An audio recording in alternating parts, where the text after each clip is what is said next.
very goal-oriented, like you're... I don't know how long you've been doing the welding thing, but like I've been just following you for a short period of time. And it's like, boy, like you're literally on the grind. 9 months. Oh, I grind all the time. You keep on running around.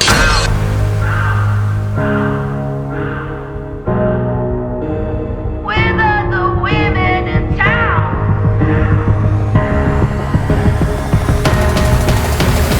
I've had enough of these things.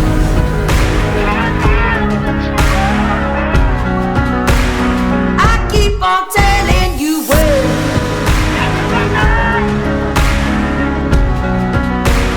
you don't come home from nights out. I will be kicking you out. What is this? Like, this is great. I'm like, there you go. Just go enjoy life, you know.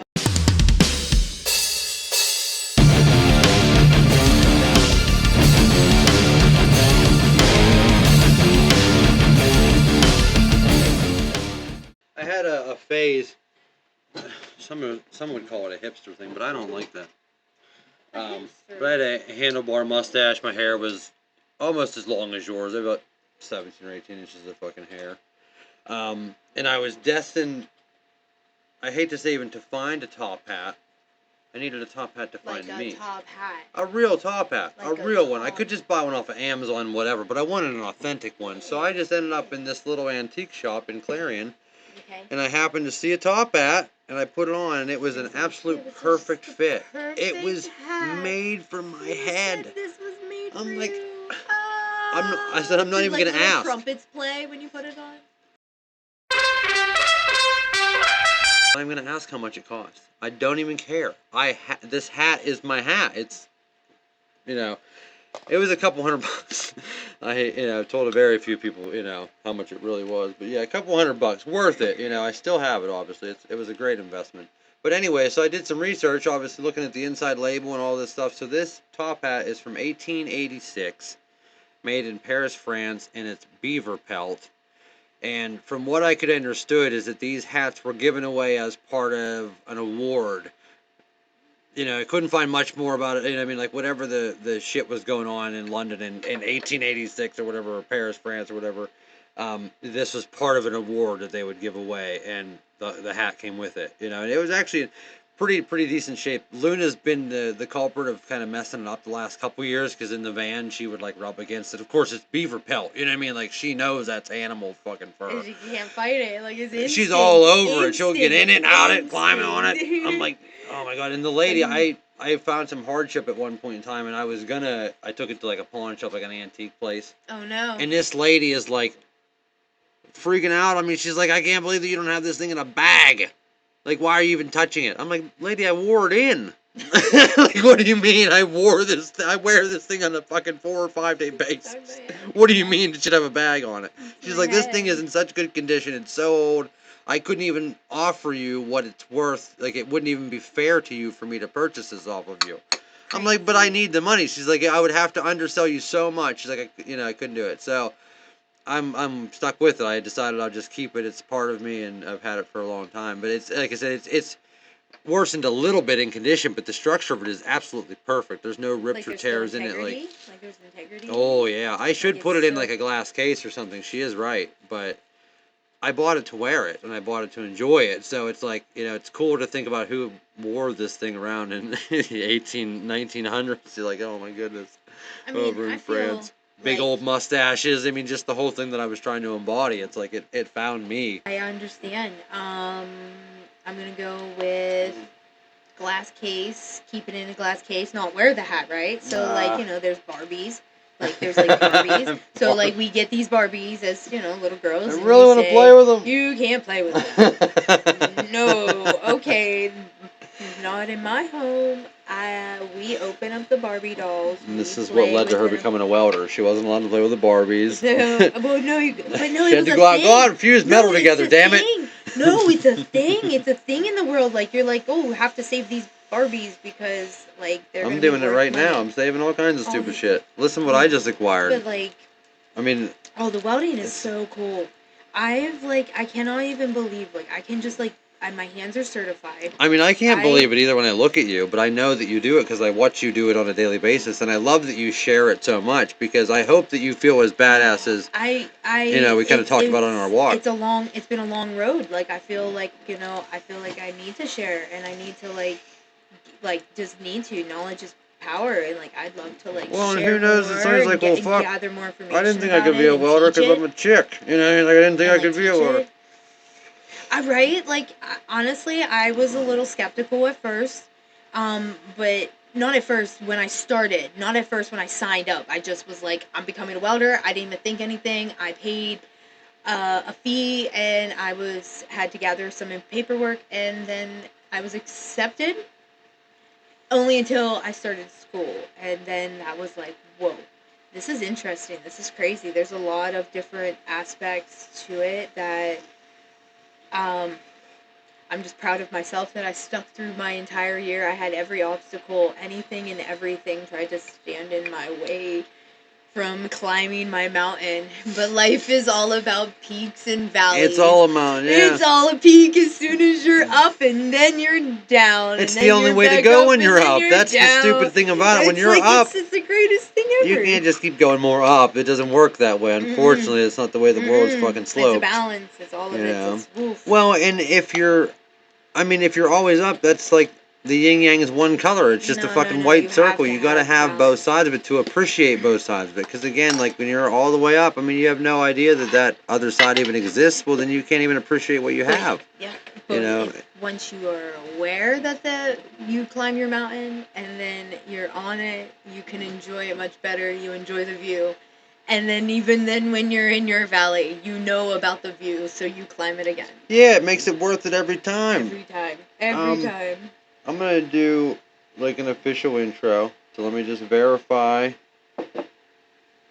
who you are. How do you say your last name? Do you want your last name?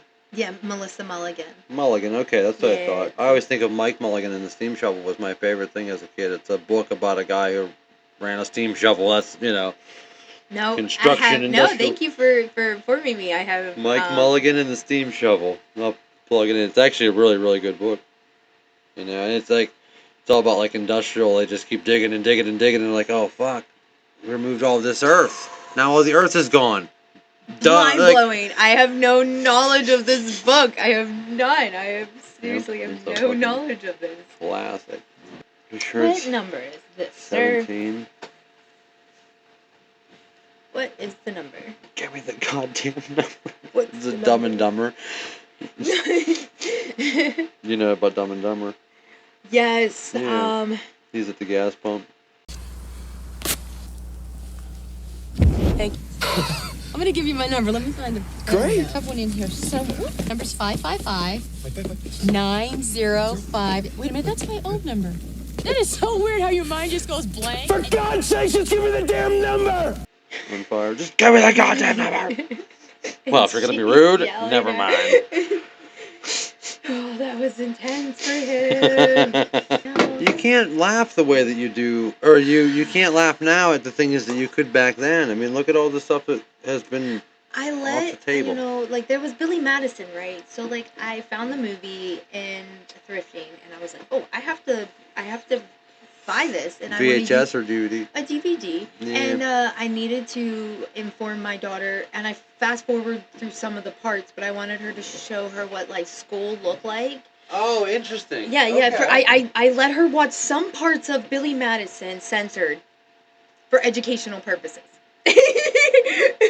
That's valid though, because again, she looked at it and said to me, social she constructs. said to me, wow, it's so colorful. And I'd never thought about that. And I thought to myself, and she's like, because I was like, oh my gosh, look at the classroom. And it was very just 90s. The people not on their phones, the things that you'd think would stand out. Colorful shirts and tops, and the classroom was so colorful. And she just pointed out everything to me. And it was like, wow, from her point of view, as a 10-year-old in today's society where there is not a lot of color. So I asked her, I was like, what colors, what do people wear? She's like, mostly black. And then, the conversation was done because now, that's it. like the It's classroom. typically the end, dark, Yeah. black, and that's what I mean. Like we were just talking about this on that walk. It's like, I mean, the whole world has been like grayscaled, and it's like, boy, you think that doesn't have an effect on people's mental capacity, and like you said, like dumbing down frequencies and things just to kind of keep people in a lane. Yes, Yes, I recall. I cannot believe like when she said that, but like if you start looking around, everything is gray. Everything is gray, and it's like there's no thought process into like the structural work into the clothing. Like I'm pretty neutral today. I may not have like Earth tones is where I'm at. It it's is, not but, gray and like, black, but I you can do mean- browns and tans, and I mean, you're not wearing, I mean, not much black at all. Your pants, no, your oh no, I'm pants in aren't like even a black. pink girl era. No. You did say that. Yes, pink girl era, soft. Welding is like it's I get to balance my masculinity, and I get to be everything that like I want to be. You kind of get to embrace both sides of you at the same time. And That's then cool. on the flip side, I am. Yeah, and you look such great a in overalls. girly- Like I like that I'm you can such a do that girly whole girl. thing. I rip my pants and and- they've been ripped for a week now. And another And thing, I sewed them and I still rip them again. it's impossible not to. It's like, listen, Oh no! right now, look at the left side of everything that I own looks like that. Okay. Everything Yes, is flatter. inked. Okay, Everything. the left It side. looks like I fucking inked myself. You know what I mean? Like, I mean, you can't avoid it. It's a, what do they call that? You know, Spatter. that they call that spatter. Yes, Spatter. but I'm thinking like, you know, whatever, something of the trade. You know what I mean? Like it's like collateral damage. Like what are you gonna do? You know, like it's just part of it. You know, no matter what, I'm never gonna own anything that doesn't have ink on it because that is my world. You know, you're never gonna be able to exist Not in anything something. that doesn't have holes you know. in it. That are burn holes. You know. And burn holes from hot molten metal. But what I was gonna say is that I like that, you know, who you are outside of welding. You have your look, but when you're welding, yes, you can still be feminine and be attractive and still be masculine, but like you have the mask on, so you essentially take your face out of it. You know what I mean? Like I kind of like that you get to kind of be kind of hidden at the same time. You know what I mean? Like it's like you're behind a veil a little bit. Because when I'm tattooing, I have this imaginary veil where there's no other existence other than what's happening right here, right now. And it's a different plane of existence if you're not an artist or someone that creates. It's like, how can you be so disconnected? There could be the apocalypse 10 feet in front of me, you know? And like, when you're so focused on something like that, I mean, you're just in a different plane of existence. It's, so I can reference this because there was an eclipse, right? There was an eclipse. So that is essentially what I'm looking at. If I had to, like, describe it as a reference, and there's darkness and an eclipse almost with the metal, and it's like bright blue, white. It's very, very, very bright. It's beautiful too. It's beautiful. So like there is, and I love the fact that one, I have to protect my lungs. So yes, I mask up, protect yourself, safety first, love your body, care about yourself. Don't be like, oh, just fuck it. Like I don't care. Like no, care about what you're doing. Well, thankfully now they wouldn't allow you to not be safe for the most part, right? Like, I mean, you could probably cut corners in some things. Yes, but it's preference. It's preference. There's a lot of preference. Just as far as like if you're talking about like a mask covering, as far as that it's all preference. Right. Well, see, like I was talking to this about with my brother Brian before, where I knew this guy that like I grew up painting under him and airbrushing and stuff, and working on hot rods and things like that as painting fenders and doing Bondo work and airbrushing and doing freehand pinstriping. I mean, that's where I was at before I was tattooing. People don't realize, like, when I was like 9, 10, 11, 12, 13, before I picked up tattoo machines, that's where I was at, trying to learn how to paint hot rods and, you know, going to car shows, York, PA, and shit. Paintbrushes. Oh, you find horsehair brushes? I'm telling you, like they're like $50. They're small little ones. You can turn that thing into a fat or a thin line in a matter of and a like I love when I paint. I love making lines. And again, it's so similar beautiful. to where we talked on our walk about the overlap. Okay, you're fluid. You're barely on the surface. You're gliding. You know, you're applying the least amount of pressure possible. You know what I mean? Like, right? Absolutely. So again, because you'll blow out, and it's no different than me on skin. I mean, we're talking about micro fractions of a depth. You know, so I mean, to where the similarities overlap between welding and tattooing, it's very, very interesting. You know, like I really enjoy it. Let me do this intro real quick, because if not, I'll forget. I'll have to do it at the end and piece it in. Like, But forget it. Like, what was that? I'm sitting here with probably the most anticipated person I wanted to sit down. I think that you're probably the most interesting person that I've reached out to. No offense to anybody else, but you just, you know, are someone that I find very fascinating. Thank you. But I'm sitting down with Melissa Mulligan, and she's a welder, believe it or not, and she's an incredible dynamic person. Thank you. I don't know how much else to describe you, but Appreciate thank it, you Brett. so much for Appreciate taking the having me opportunity. here. This is a pleasure. Yeah, it's been great. Before we did this, we kind of took a little walk around town and kind of took a little tour. You know, kind of, It's such a cool area. you know, absorb Such a some cool- of the such energy a cool around here. area. It's nice, and especially like, I mean, like it is a Saturday night, and like look how peaceful it was. I mean, there's even something going on real close live locally bands here. playing, Like, music. you know, it just has a really good feel. We're lucky enough, you know, have a nice sunset. You know, like Yeah. it's a beautiful night after having a couple of days of rain. Like, so super. yeah, I super think the cool. universe made this happen, you know, in the best way possible. Yeah, so thank you for being here. It was a beautiful sunset, actually. Hold on. I gotta go back to that. That was like, it was, the whole sky was glowing red. And the backdrop that we're gifted with, just off and of the pinks and yes, and yeah, that cool movie theater too. That was yeah. Again, like, you know, whenever I reach out to people, it's always just an open invitation to just have a conversation. I mean, not necessarily always about your career or what you do, or, you know, like, I mean, the conversation's always just kind of always been open ended, you know, and that's where like. It can be anything, you know, just Well, and hanging out, sharing points of views, sharing things, you know, getting your voice out there, you know, sharing knowledge. Knowledge is power, and I feel like it's important. It's important to have sit downs. It's important to spread knowledge. And so, you know, that is why I have really taken like a focus on coming out into like more of a social media world, because I do so many different things and I have so many different talents that I've poured my life into, and I haven't given up. I feel like I've always just been artistic, and I've just didn't pour into it, and then that's why I'm taking my welding and turn it into something amazing. Well, with being artistic there, so like, and I've always said that it's exciting that, okay, whenever I go in to do something, no matter what it is, whether I'm welding something or drawing something or tattooing something, the fact that I have all of this technology and this access to be able to not only record it, time lapse it, film it, all this stuff, and capture it, it then becomes a different piece of art entirely. Because the action itself is art, but then filming it again is art, and then you creating it into content, and then another layer, and you have another layer. And it's like inception of creativity, and it's like, boy, you just get into a loop of like nonstop, you know, self-appreciation for what you're doing, and you're also sharing it with people and saying, like, you know, like, to look at you, I would never think you were a welder. You know what I mean? Like, to walk past you on the street, I'd think you were maybe a country singer. Maybe, I mean, not maybe today. Like, just today. Today's the hat. Like, you know, if I travel, like I've traveled in life, and you know, and sometimes you just need to travel with a hat. Like, and this was my near and dear uncle's hat, so I was very thankful for it. I rock it, and then. Yeah, and again, like I said, to you, like if you pass me on the street, you know, maybe tomorrow you would never guess it. That's the point.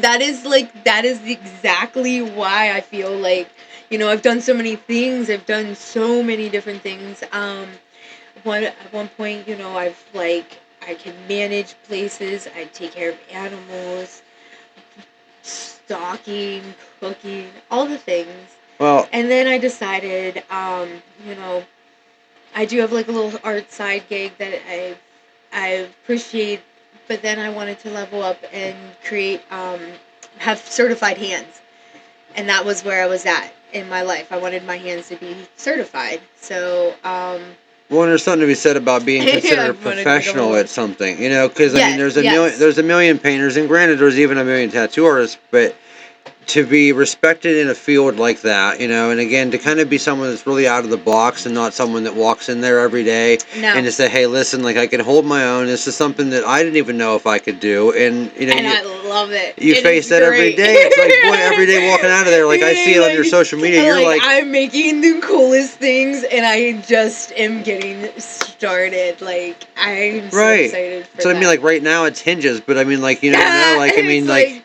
it can be.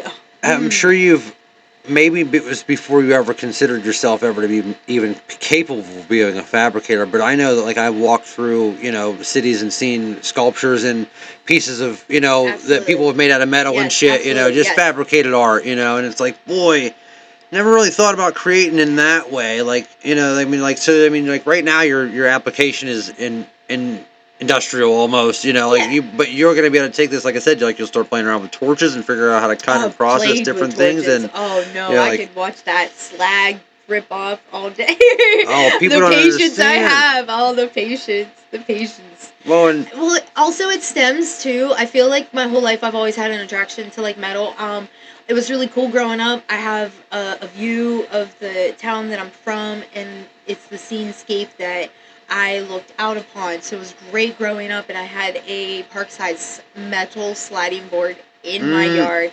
So like I climbed on top of this, and it was like I felt like I was on top of the world. And when I actually thought it was like DC, when I found out like it wasn't, I kind of was like, what? Like I thought like DC. yeah, like the out shape. There's a church where I'm from that looks like the. Oh, okay. Yeah, that's what you they thought you were looking I at. was looking at when I was Okay. younger, and then and then that's when I realized But- like there's so much more to life. Like Well, you're like, wow, the world's way over there too. Like, holy shit, it's I mean, massive. I've had like a memory of like life ever since I've been young, like my whole life. Like I can remember like my earliest recollection of like living, and I feel like it's important that everybody should try to remember that and like sit with them. But my dad was a bicyclist, and he was riding on a mountain. I know. And there's this famous mountain, and he was riding on a bike, and I remember seeing these mountains, and I was like, wow, what is Where this is this big at world? again? It would, Horseshoe Curve. Okay. And so there's climbing up this mountain, but I remember that moment. And I think it was like 2, my recollection, but like I remember even when I was like younger. I don't know. Do I think it remember says back something. that far? Well, I Like, was you going to got say, it? I feel like it's something to be said about maybe creative types, or maybe because we're left-handed or whatever. I mean, like, I don't Yeah, know that's- exactly how to explain it, but we're clearly different in a lot of ways. We use But the I remember- opposite side of our brain. I remember distinctly, like, I mean, I've been saying it for most of my life, but I know, like, by the time I was 5, I knew I wanted to be a tattoo artist. And it's like, I mean, I know for sure that I had memories of just being completely enthralled in drawing and art, and just not ever being able to stop drawing. And it's like, I mean, I remember that it had to have been 3 or 4 or 5. I mean, absolutely.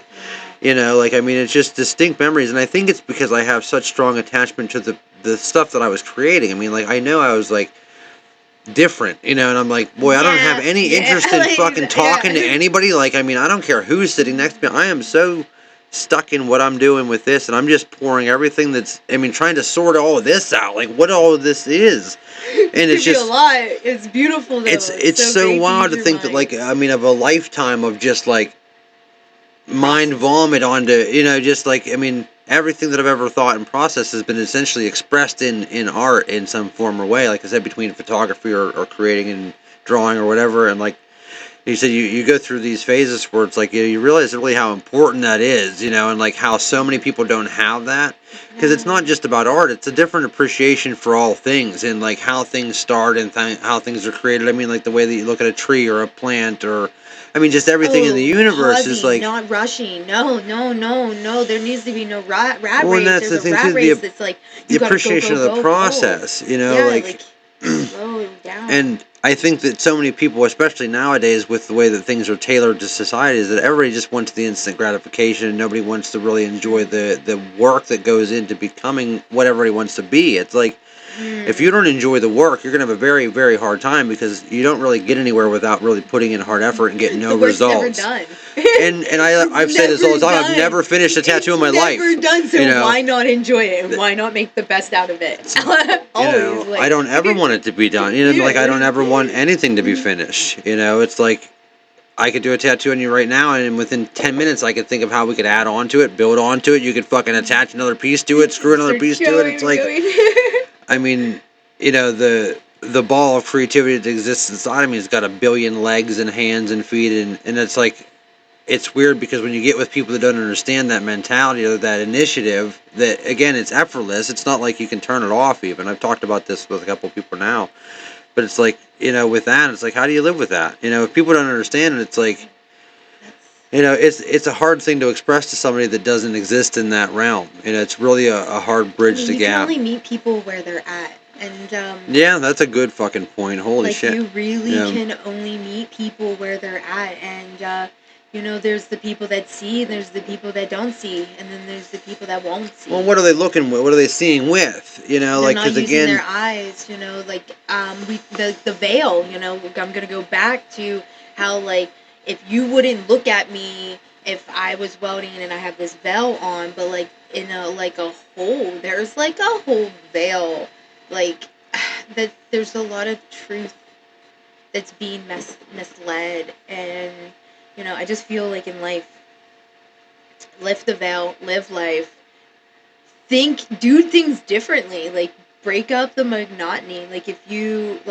you are left-handed, and, that's crazy, I find that's absolutely crazy, it is. Left-handed when people, you said that, I was pretty enthralled. Yeah, okay, cool, I get it, you get it. And it made sense, too, as soon as you said that, I was like, well, okay, now things click, because it makes sense, okay, because we can speak in a way that it's, it's really organic, okay, yeah. A lot of things just make sense that, again, I've been 20 years into just having conversations with people over art and tattooing. It's some people get it, and, I bet you gathered so you see just everybody, and now, with tattooing becoming what it is now, it's it used to be a certain crowd. You'd get kind of the certain type that were getting tattoos, because it started out, I was very young tattooing, so I was tattooing my parents, and then a lot of my parents' friends, and they were throwing me, they had a big camp and stuff like that, and they had a Memorial Day thing every year and all that. I'm set up tattooing. I was definitely under the age of 18. I was probably, I don't know, maybe I was, I don't know, my timeline is very, very rough. But tattooing all these people, just at our camp, and all this stuff. That's actually the weekend that I got Lyme disease. That's actually the weekend I got bit with the tick that gave me Lyme disease. It was a good time. But, so I was just I was very fortunate to get thrown into that, and just have the opportunity to be creative. And I was always tattooing people that were much, much older. Okay. So it's which you would think, being young, you would tattoo people that would, like your age, Well, people that were my age, like I said, at this point, hey, people my age, but people my age weren't getting tattooed yet, and because, again, even though I was, but I was still very by the book. I have so much commitment and respect to all art and the process of things, and right and wrong, essentially. Is that where you draw the line, with all pun intended? Yeah.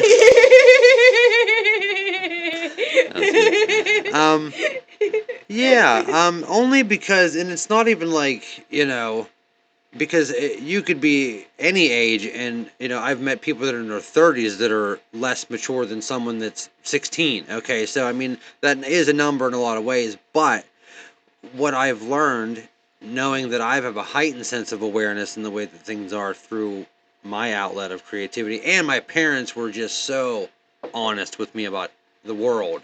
Everything. You know what I mean? My parents are very outspoken. Okay. They don't bullshit anybody. They work for everything they got, and they don't screw anybody over to get it. And they're lovers of animals. They're lovers of everything that, again, is earned and respected. It's they're good people. Despite, everybody having human flaws, at the core values of everything, those people taught me how to fucking work hard. And if I want to do something, you better understand that it's going to take years of commitment to really make it happen, no matter what it is. And I had tons of people tell me not to be a tattoo artist, because at that time in the 80s, that wasn't a thing. You're gonna hear it. How are you going to have health insurance? How are you going to do this? Don't do it. That's so blah, stupid. Blah, blah, blah, and my blah, grandma would be like, well, what if somebody wants a tattoo on their...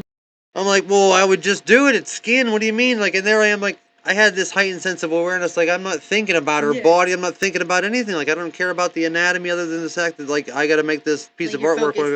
It's just so weird that I was very fortunate, in the environment tailored me into being able to do it. Again, I was my first access with tattoo equipment and all this stuff, But I just think that being expressive in this way allowed me to just have a heightened sense of perspective on things, and How many tattoos do you think you have done?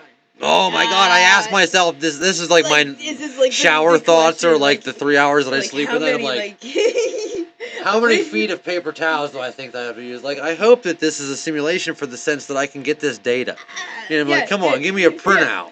Like, let How me many see. fucking marks? How many lines? How many, gallons of ink? I would. Okay, because like, The stats. I love the data. like so, you know. so many, so many. Like on my Apple Watch, oh man.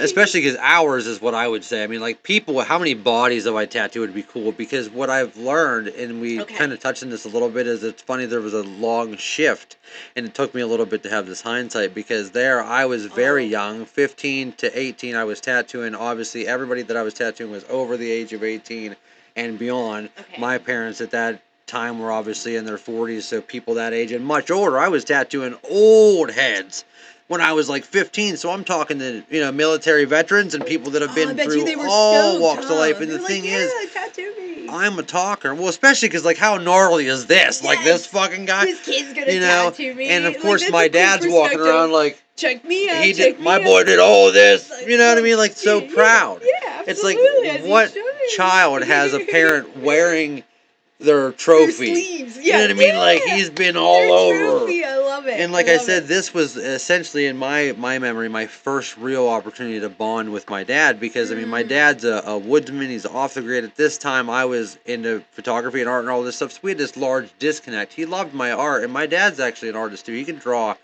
He just, he's a laborer, so he doesn't sit down to, he doesn't sit down to express himself. No time for that. No, you have to work. Yeah, there's too much stuff to be done. Yes, you gotta get it done. So it's like we had this big disconnect for the long time, and it's like we obviously tussled in, like responsibilities and all this stuff, and learned how to become a man and take care of things. But like once he allowed me to start tattooing him, and he said like I've watched you draw for the last decade and I trust you to fucking mark my skin. And I mean, like I said, the first couple of things I was doing was like reworking his old tattoos. That's the biggest thing. Like I mean, oh my god. And then now I'm gonna spend, I sat in 8 hours tattooing him 8 hours straight because one, I'm not in any pain, and he's the toughest motherfucker that exists, so he ain't fucking ever stopping. Are you kidding me? We can tattoo until I fucking fall over. Literally smoking joints the whole time, super joints. I mean, he would roll two fucking regular ones together. I would roll these ones. They were called love logs. I called them love logs. So I would roll them and I would take them out to the crowd. And that's fun. See, I like that. Like I used to do that. I would just wherever I would post up for the whatever, I would fucking roll a little line of them, and I would have fucking. And I would just pass them, and people's faces would just be like, it's my favorite thing at a concert. Like, what is this? Like, this is great. I'm like, there you go. Just go enjoy life, I'm telling you. We're going to do some cool things together. This is, just the start of, again, two very similar people that, have very similar interests and things like that we could really expand on a lot of stuff. To finish that, so, I mean, like, where it was a weird shift is like, okay, I started tattooing all these people that were much older than me, much experienced. So like I'm a talker, and me in that situation, I was very nervous because I'm an introvert at heart. Like I said, I could be by myself forever. Solitude, there's a difference, I have so much appreciation because I enjoy the inside reflection. I really do appreciate how much you can learn from yourself by being isolated from a lot of things. Yes. So I never need anybody, and that's always scared a lot of people that I've been in relationships with because I don't need anybody. But nobody needs anybody, so... No. So... You do not. So... You just need to love yourself.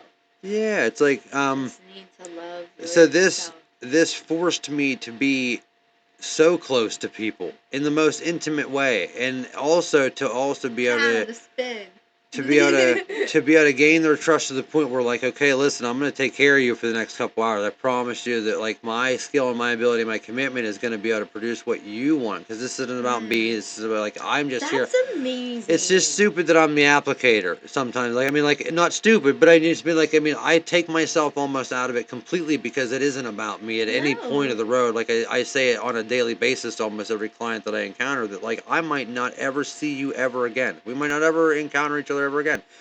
If this is the only thing, the only interaction that we have, I have to know that I can give you my absolute best, and I have to know that you're walking out of here knowing that like that guy, no matter what, he this is his heart and his soul. And like, so the weird transition that I started to realize, it's like, man, I started tattooing all these old people, and I gained all this knowledge and experience, and now I'm the elder, and I'm tattooing all these people that are much younger than me in a lot of cases, and like now my Now work you're will giving the wisdom, absolutely, the tables have turned. well, not only that, but my work now will absolutely outlive me.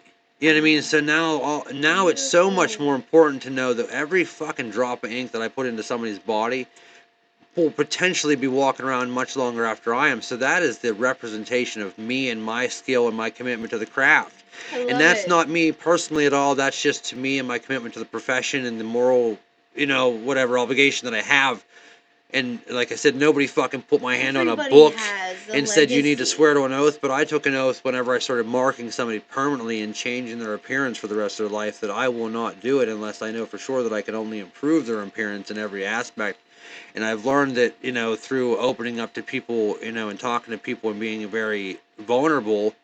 Because again, people walk in, expecting me to improve their appearance. People want me to make them feel better. Maybe, like I said, maybe make a mistake, go away. And it's like I have so much responsibility and there's so much pressure that like I live under 50 tons of pressure at all moments because I have this responsibility and obligation at all times. And it doesn't matter what's going on with me personally.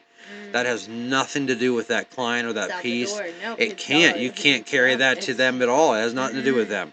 If they want to have a conversation, it's fine, but you can never allow that to produce itself in the artwork because that has to remain free-flowing and positive, and it has to only ever be in love. At a certain state. It's got to be still pure, and so whenever I've been stuck in this, again, oppressive state where I've been in this relationship that was so toxic and again, to be someone that's so proper at communicating and opening up, to be shut down and not heard and be neglected and not listened to and be, told that I'm trying whenever I can clearly see. I mean, as someone who's put in effort forever, when you put in effort and you try, you're going to see results. Well, I'm not going to allow you to say that I'm trying for years when I've seen no results or I've seen regression, and I wake up every day with the only intention to be better than I was yesterday in all forms, and that's whether it's passing somebody on the street, opening the door for somebody, just being more conscious of how somebody feels,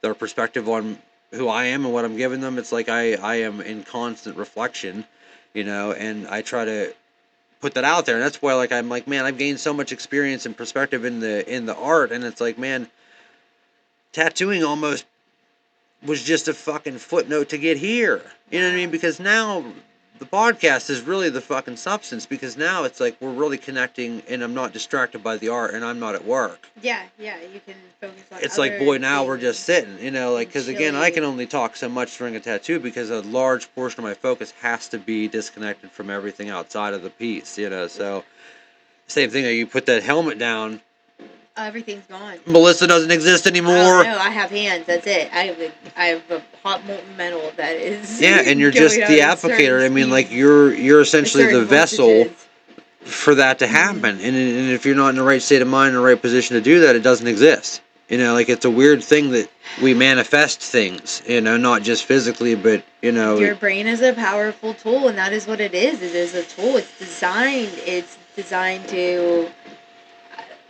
There's a lot of different things it's designed for, but your brain is very powerful. And I believe, if you put your focus and intention on anything, everything is possible. Life is but a dream. It seems so life is but a dream, but it's so true. But in the last couple... we only get one life. As far as we know. Right now, this is the only moment. Anybody else having any other moments? That's your moment, but life is precious, and I'm so grateful for it, and I practice gratitude every day. Every day I wake up and I practice that I am just grateful to be alive. I look up into the sky and I just say that, and I feel like, everybody doesn't take the time because everything's being rushed. We're all just bombarded with constant, the bills, the family, the car, the expectations. But what sucks is that people got to realize that that's here, and you got to put yourself so far above all of that. You have to put in the work. If you want anything in your life, you cannot do anything else but put in the work. And if you want to succeed, if you want to improve, if you want anything out of your life, to do anything, you have to do the work. No matter what level you're at. Like, so many people can be at so many different levels. You can just be waking up. You can be struggling. You can wake up tomorrow and try to change. You have every single opportunity. You can change every minute. If you're alive, you don't have to change every day. You say, I'll change tomorrow. Like, you can just change right now. I tell people all the time, I was like, there's like 100, what is it, like 190 something hours in a week or something like that. I tell people this all the time because it's like, boy, do you realize how much time that is? Okay, so 40 hours at most is maybe committed to your mundane job that you hate. You should just pour love into it. Like, that's the problem. If you love what you do. Most days. I mean, nobody's perfect. It's no different than any other job. But I feel like because of there's so much of like the system and it's a design and it's like you have to be in this race and you're so disconnected. But like if you just start loving everything you do, it changes your life. And that is something that is so important that I just try to like live in. I've had so much chaos. I've dealt with so much in my life. But like now I'm just like, know what? I am creating new things. I'm trying to create waves and make things and create my own like. And I'm sure you've started to realize because like for real. You touched on it that obviously this is new for you to start kind of projecting this outward and using social media as a little bit of a megaphone. And it's like you don't realize because like again I'm that person that everybody expects me to be that person like yeah he's always just blah blah blah blah blah. But it's like, man, when I see someone else, it's like, you don't realize, like, I look for your shit every day. Every day. Yeah. Because I'm like, you know what, and sometimes it doesn't even matter what you're saying. Okay. I can see it in your face. Like, and when you talk about welding, you're talking about anything, like, the passion is in here. Absolutely. You're full. You're on the brink of tears. Like, because you've never felt a more fulfilling experience. You know, it's like out of the comfort zone. Do people realize that, like, that's what it's all about? Like, reaching that level of existence, and it's only because you've put in the work and you know that, like, I'm in a plane of existence that I didn't, again, even know was possible. You didn't even know it was possible. You even had so many people telling you, like, you're fucking nuts. What? Like, why would you want to do Why would you ever want to do that? What, welding, Melissa? Are you serious? Like you know, you're pretty. You could be like a model or something. You could like fashionista. Don't you want to be an influencer or something? I mean, it's like, you know. Yeah, for maybe the right reasons. And this is where again, breaking the mold. This is where again you can be all of those things. You can. But why do you need to be in the same lane as everybody else? And it's like, you know, you can be your own person. You know, and I hate that everybody again just. It's like I almost call it like an imitator syndrome. Like, they're doing that, I'm going to do that. Or it's like wash, rinse, and repeat. And it's like, where's the originality in anything anymore? Like, everything, it just seems like it's just, you know, even with, like, I mean, I see it in films and everything now. Everything is just a rehashed idea. Yeah. There's no substance. A cover band or... There's like, yeah. It's like, oh, come on. And I feel, you know... that like I don't want things to go down. I want things to elevate. So like I feel, you know, I've always been a happy person in my whole life. Like I've always just had a really positive outlook my whole life, in spite of any obstacle, in spite of whatever's going on. Like I've always Where do you think that comes from?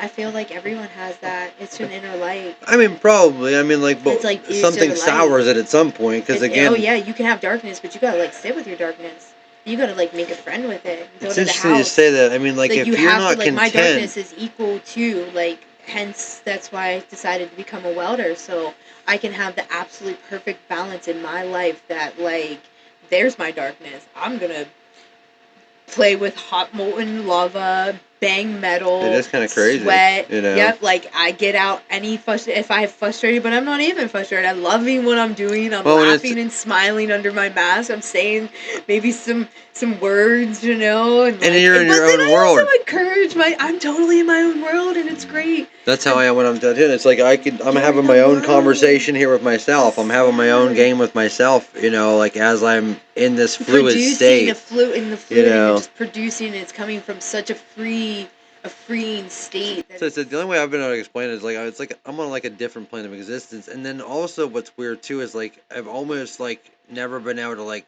bridge this gap with somebody. It's normally somebody that I'm in a relationship with, because usually the homies don't give a shit to talk after my tattoo. It's like after sex conversation, you know what I mean? Because for me, you know what I mean? Like this creating is in the same plane of existence of, I mean, it's like a utopia, euphoria, it's a pleasure, you know what I mean? Like, so creating is on the same plane of existence in a sense.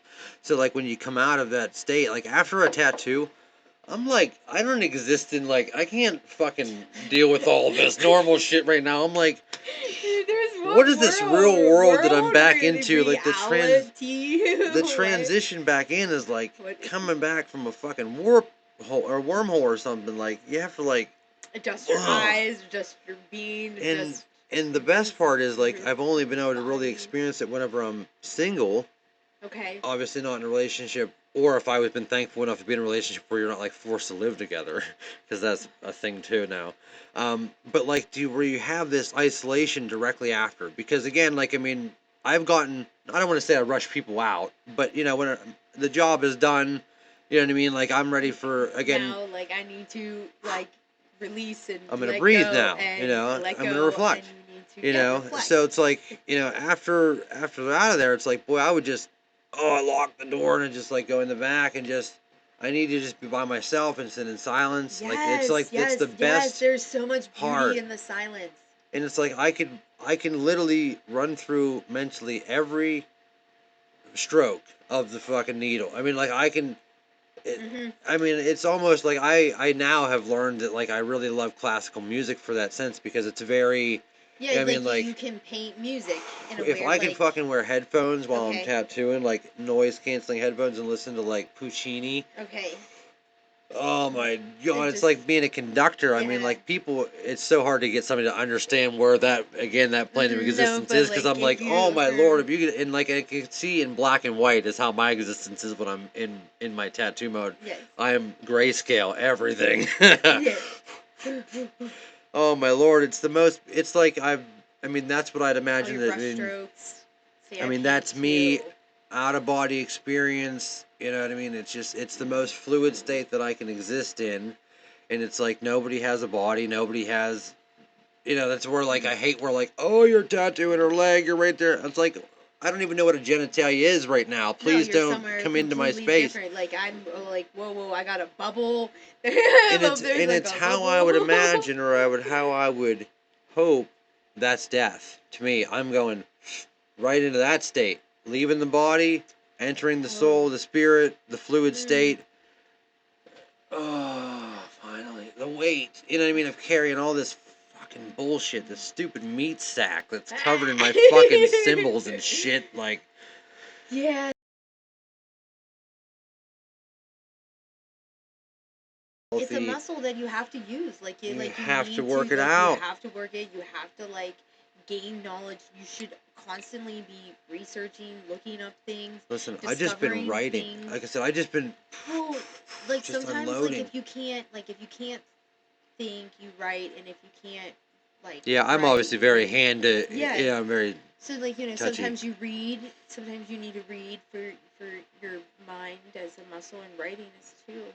And that's crazy. So you're just like, are you just writing out pages? I mean, like, so, yeah, I mean, I guess so. I mean, just, I really love the music instruments. So, like, I'm guessing, like, are you writing songs? Obviously, most things to me have a little bit of a fucking tune to it. It has a little bit of a melody. Because again, like, Okay. I'm not doing any psychedelics or anything like that, but again, in my fluid state of being able to just kind of be isolated, like I've spent some time in like deprivation tanks and stuff too. Like I guess it'd be like considered maybe a state of like submerged. You're not submerged just to the neck. You're actually floating in Epsom salt. There's like over 1,000 pounds of Epsom salt. Deprivation tank. You've never heard of it? No, I haven't Oh been my in one. lord! I was trying to Oh. envision. I was thinking of like an Ah. ice bath actually at first. No, it's And I was very like, no, warm. that's It's not actually what the you said. exact That's not temperature. what you said. You It's said actually the deprivation exact tank. temperature of your body. So the idea, obviously, if you just understand the terminology, it's sensory deprivation. So obviously the entire So you point, just and it's a remove beautiful it. little fucking pod. It looks like you in space, and it's just got water and, like I said, about 1,000+ pounds of I Epsom could salt. probably And weld one. listen, I actually have blueprints. Fuck. Okay. I have blueprints on how to make one for the house. The hardest part is getting 1,000 pounds of Epsom salt. Oh, okay. Which isn't that hard. Let's put our money together. I have a It's lot fucking of big Epsom basement. salt. Like, It what? is. Yeah. It's a lot. I'll call Jeffrey Epson. No, okay. Epson. It's a joke. I get it. Anyway, All those but so the conspiracies. sensory deprivation tank, the entire point of it obviously is to deprive you of your senses. Okay, so the temperature is the exact same temperature as your body. You get in there and you acclimate, much like you would Okay. acclimate a fish into Yeah, your like water. a fish and like you get your goldfish and It's put the it in exact same water thing. from You the have to pan. get both of those things to the same state because you want fluid. You want, okay, you're removing your body from this entire fucking scenario. And then the way to do it, if you're depriving yourself of the senses, is obviously it's pitch black. There's no light. There's no sound. It's an airtight little pod. You're in there, and typically 30, 60 minutes. I've done 2 hours in a sensory deprivation tank on edibles. Because I'm telling you what, once you get a little bit of your legs in there, Yeah, I have feel no problem facing the darkness. I've had a long lifetime of using, psychedelics and psilocybin and things Okay. like that. So I mean, like I've faced that side of myself many times, and I've taken that journey without hesitation, and I'm very accustomed to it. So it's like, so me, I can go and flip a switch and be in absolution for 2 hours. I mean, you could forget that I'm in there, and you just forget that I'm in there. I'm You would fucking, just go somewhere else. I'm good. I'm always I'm good. good. I am How can I always be good. fucking fed in here? No. So like you take a little shower, and there's one locally. There's one locally. We could go first thing in the morning if you want to. It's a beautiful place. So what you do is you can, and they do have, you can baby step it in. This is like mind blowing.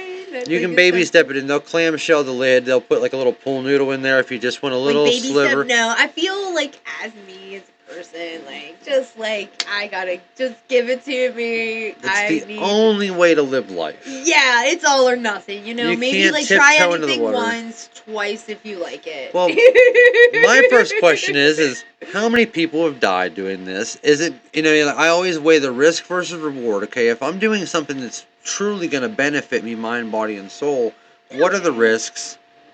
I'm going in all in. I'm going in all gas, no brakes. That's the way I've lived my life. I just go all gas. And again, it's not like we're going skydiving. I'm like, well, you know what? There's other variables.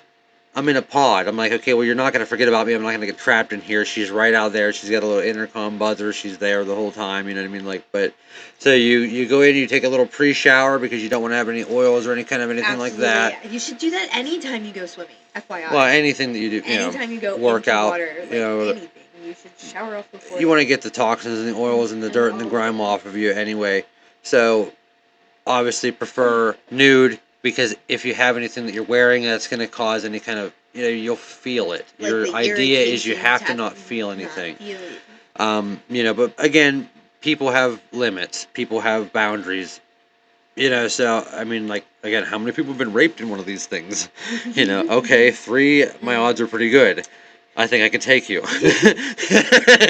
Like, I work out. You know what I mean? So, it seems pretty safe. You know what I mean? And they have multiple pods.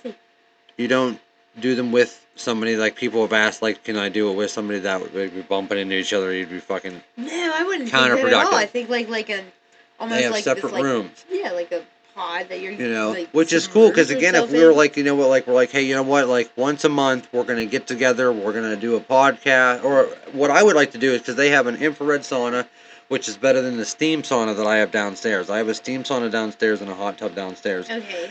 They have an infrared sauna, obviously to fit multiple people. Mine's a single unit, so like you could come here and use my sauna. No, but it's a whole experience to go there and get the whole thing. You got it. And I'm telling you, when you walk in there, it's like they've got plants, and I'm telling you, it's a med spa is what it is.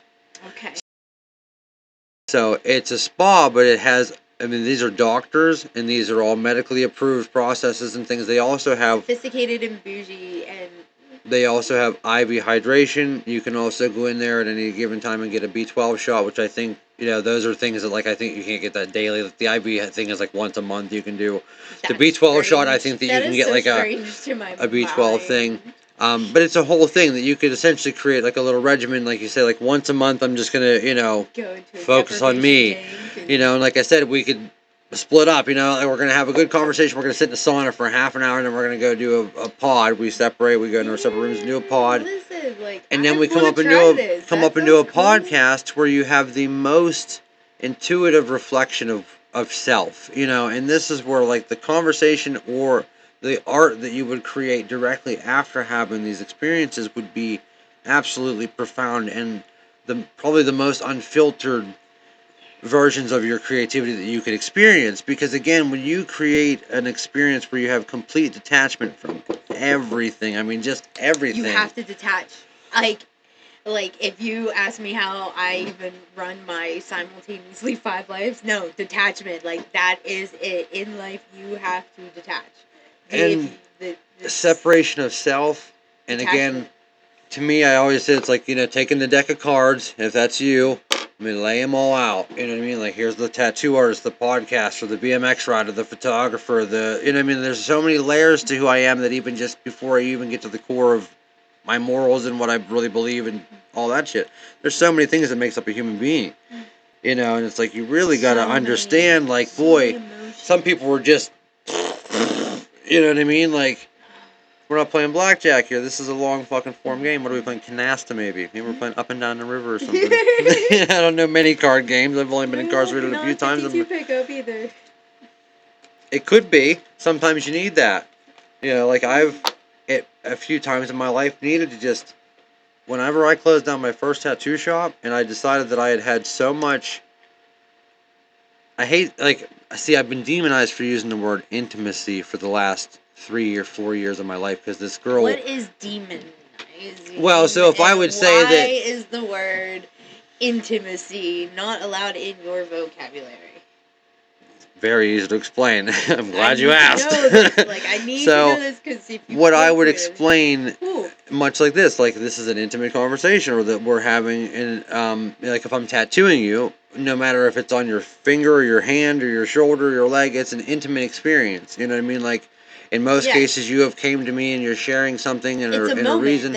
There's a moment now. There's so many reasons why it's an intimate experience. This particular person that I was with had just what I would consider, or I would label as, one-dimensional definition of that word. That intimate means sexual or attraction, or in that sense. Insecurity. Well, that's where it all stems from, and I'm aware of that, and I've tried so hard to make.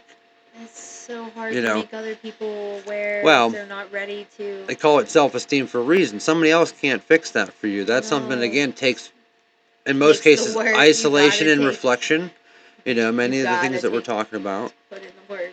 But you mentioned earlier too about, like just being able to almost be you have to be able to be friends with your darkness and stuff like that. It's like, so people that are scared to admit, or at worst case hiding the fact that they have said demons, or in full on denial. You can see them and you recognize them. But we can't get anywhere if you're in denial. Like, I mean, move forward.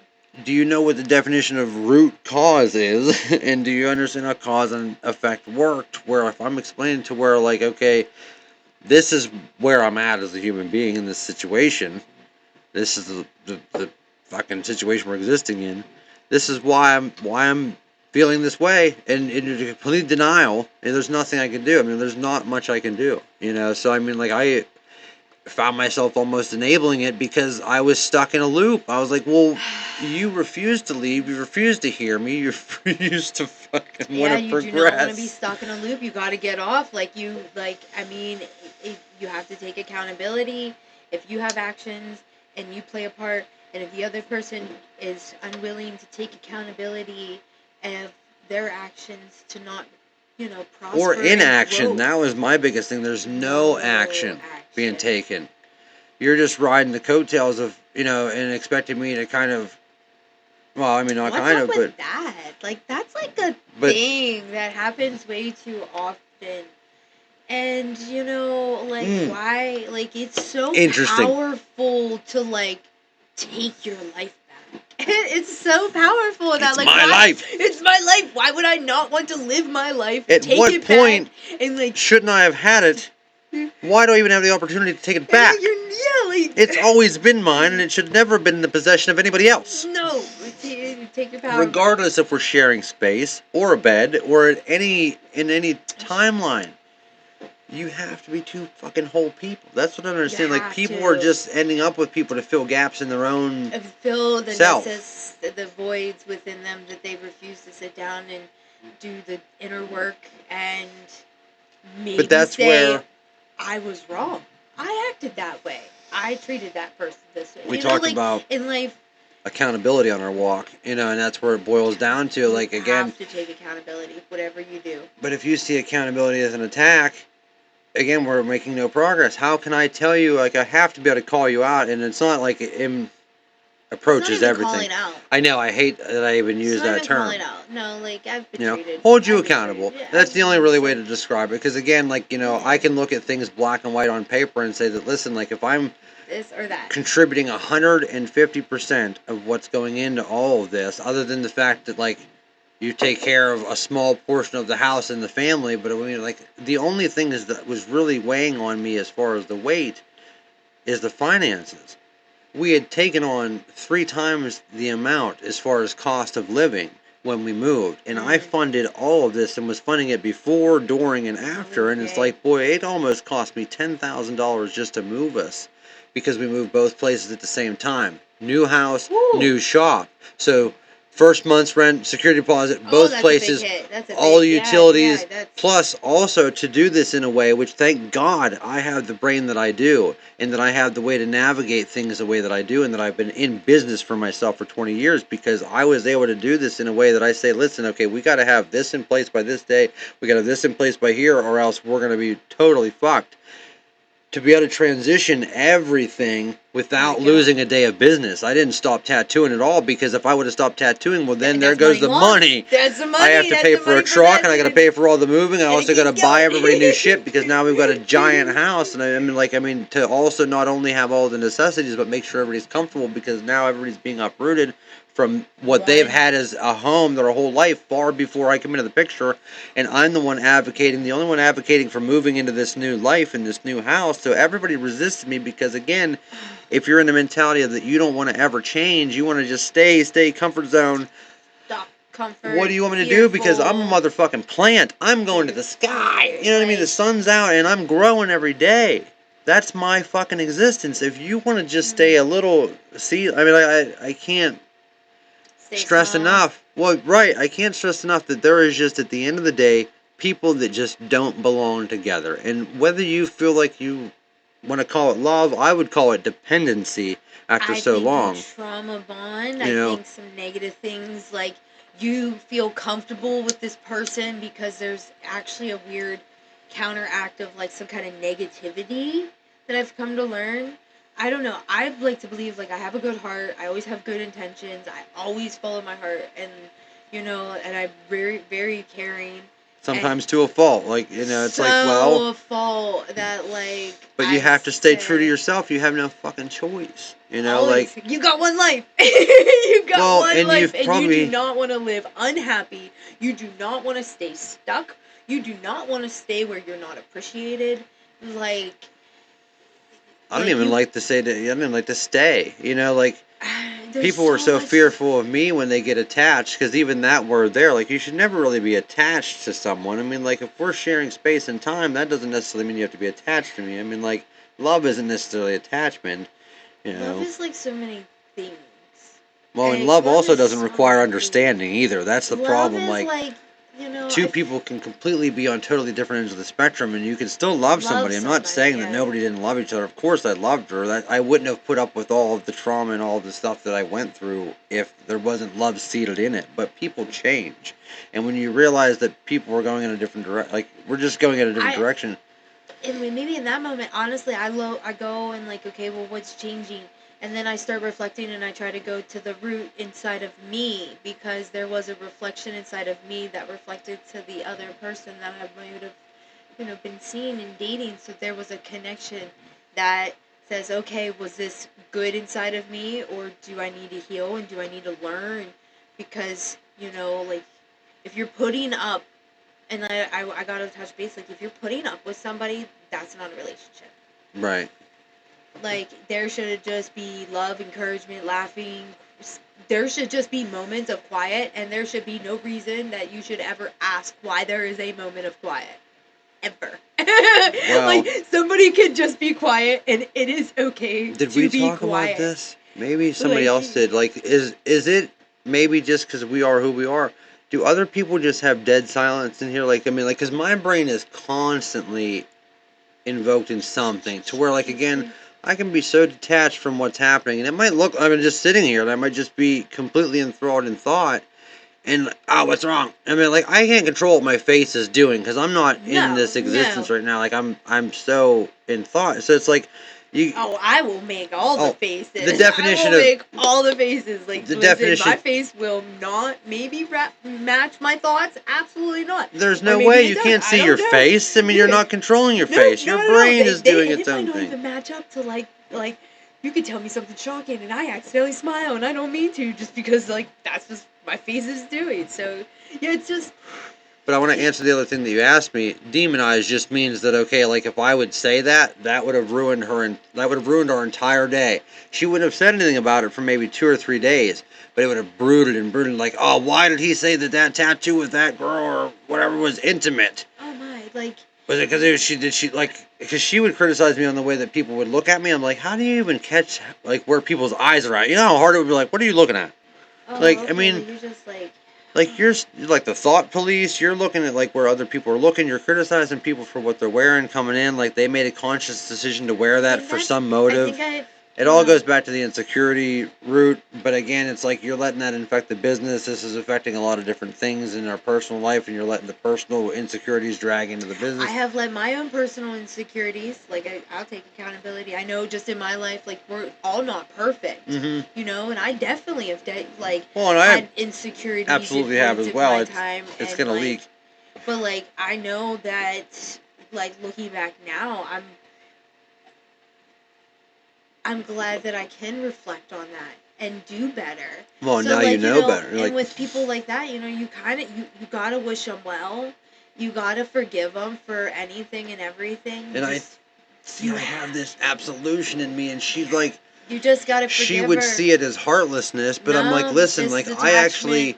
It's detachment. Well, not only that, it's like, I actually care about you and love you so much that, like, listen, this isn't working. I'm not making you happy either, because I'm so miserable that it's clearly, obviously affecting you, because I'm trying to communicate my misery to you, and you feel like it's the blame game, and, you know what I mean? So, like, I don't even want to see you miserable as a result of my misery, so it would be better for both of us to just be in different spaces, you know what I mean? It's like, we're just not the same people anymore. We don't enjoy each other's company. Like I said, I mean, like, if I'm talking to you right now about something that I read or something that I learned or something, you might actually listen to me, and then you might actually respond with something that actually acknowledges what I'm saying, like, and then we would actually have a conversation about what I was talking about.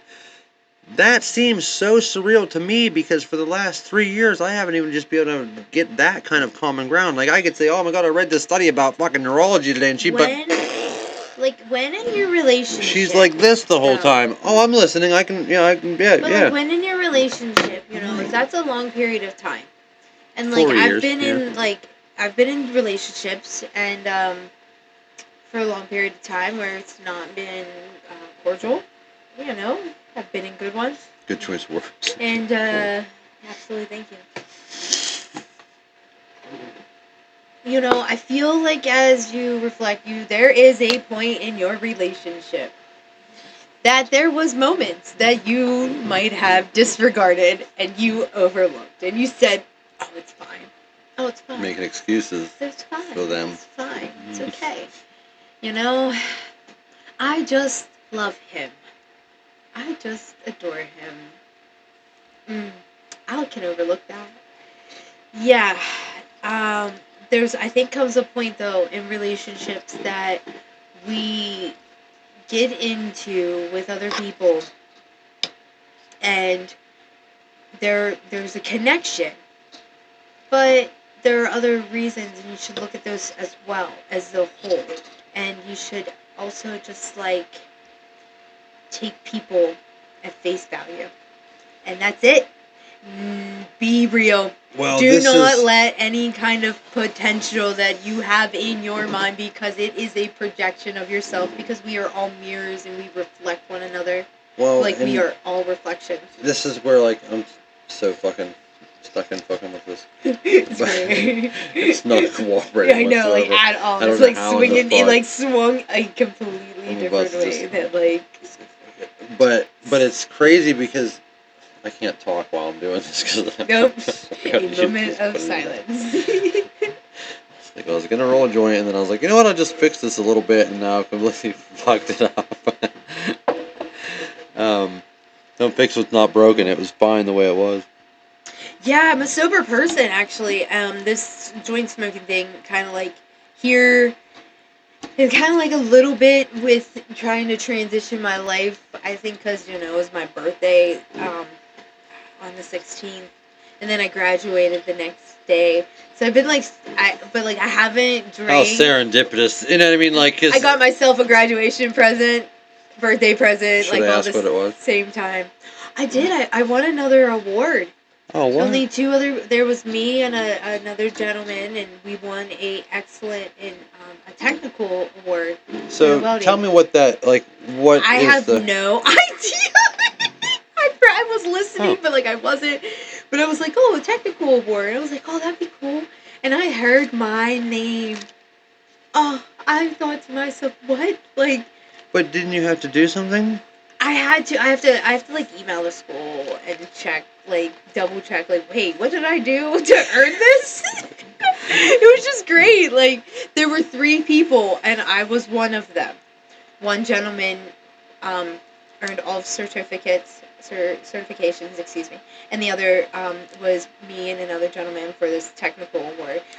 What I would believe is that our welds probably were consistent, like. But did you know that what you were doing is going to be judged, or you know what I mean? Like that's what I mean. Like, no, like I had no idea. Like there where was do they these pull these references Nope. of your work? You know, like that's they so must have wild. just like looked at like wanted to give awards out. Right, to somebody the had to wel- walk through there and say, okay, well, this is Melissa's one, work. This is like, I this mean, is that's the other where, like, gentleman's. again, it's like, Yeah, you know, it you was think about, like- like, the police lineup. Like, you don't know anything. You're No, looking we had no strictly at idea. your work. Like we You're were looking at- both like shocked. So like, you know, you didn't know that you were going to, oh my God, you're but, going to be like, I judged. walked up there and I had the biggest smile. I can I had imagine the to be, again, biggest smile, respected like- for something that you didn't even know was possible. I didn't even know that was like possible to get. Like I was so blown away by that. And then I was like, I'm thinking because like I did some really technical. I did for my root gap like a 1/8 on each side with the flux core. And flux core is kind of easy. Like it's just like it's just like painting. This is with cool. my- You're going to lose me. Start talking It's some okay. fucking It's okay. welding But lingo, like, but no, please. hold on. But like, but there was 1/8 inch side that I did not grind or touch the metal, but I was able to take the grinding plate and grind off a perfect 1-inch side on each side of my 2 metal plates that I like had to fuse together, and then they cut them apart and then they bend them at like 10,000 tensile strength, and to see if they break or not, and that means you're a sound welder. That's fucking crazy. It is, and then like there's X-ray, like you can like look in through it. Like, Oh, to see the if you're solidity of to it? see if there's any No slack caught, and if it's not a good weld, Oh. and like everything is all comparison in the welding world. I'm That's realizing, fucking awesome. like you just like sit there and judge you judge your own stuff. Well, Like all the time, you have to be your own judge. You have to critique your own self. Like you have to be your own critic. well, Like you and have to at be the on end of the yourself, or day, you become stagnant and become toxic. at the end of the day, like I said, your name is on that bead. Your name's on that line. It's like, so like I reflect so heavily on every fucking line that I do. Yeah. Every fucking stroke matters the same amount. It all has to matter All the same matters. amount. It's like you can't fucking cut corners, because if you do, it'll show. And in yours, You can't skip a step. You cannot cut corners. well, That it's like is with it. yours, That's they it can right see there. the In see the everything. density of what you're done. Me, it'll show over time if it's broken or if it's not in the right layer or if it's not right. You know what I mean? Like, so it's like we are held accountable in our work regardless of anything else that we can do. It's like as soon as our hands are off of it, that's it for the fucking entire world to judge it. You know, and again, it's like, how tried and true is it? How long will that fucking weld last? Will it outlast you? That fucking piece of fused metal might be here after the fucking meteor hits. You know what I mean? It's like, how fucking cool to know that, like, so I mean, like, a piece of me is walking around long after I did it. And if somebody looks at that and appreciates the quality of it and the craftsmanship and the fact that, like, maybe a long time ago they stopped even doing this by hand. Maybe a long time ago they started doing it with, you know what I mean, without humans at all. But to be one of the people that were actually able to do this, you know, by hand in a sense. But you're going to exist in a timeline where that never happened. Then you're never going to be replaced by a fucking module. You know what I mean? Like, that's not happening in our lifetime, you know, but because automation is just far too expensive. Most places will never be able to afford it. But it's an interesting fact. Like I said, I mean, I might be in 150 years, 200 years, something that doesn't exist anymore. A tattoo by hand, much like now we get fucking tripped out to think that they used to go in the fucking caves by cave light, like by fucking fire fucking light, like.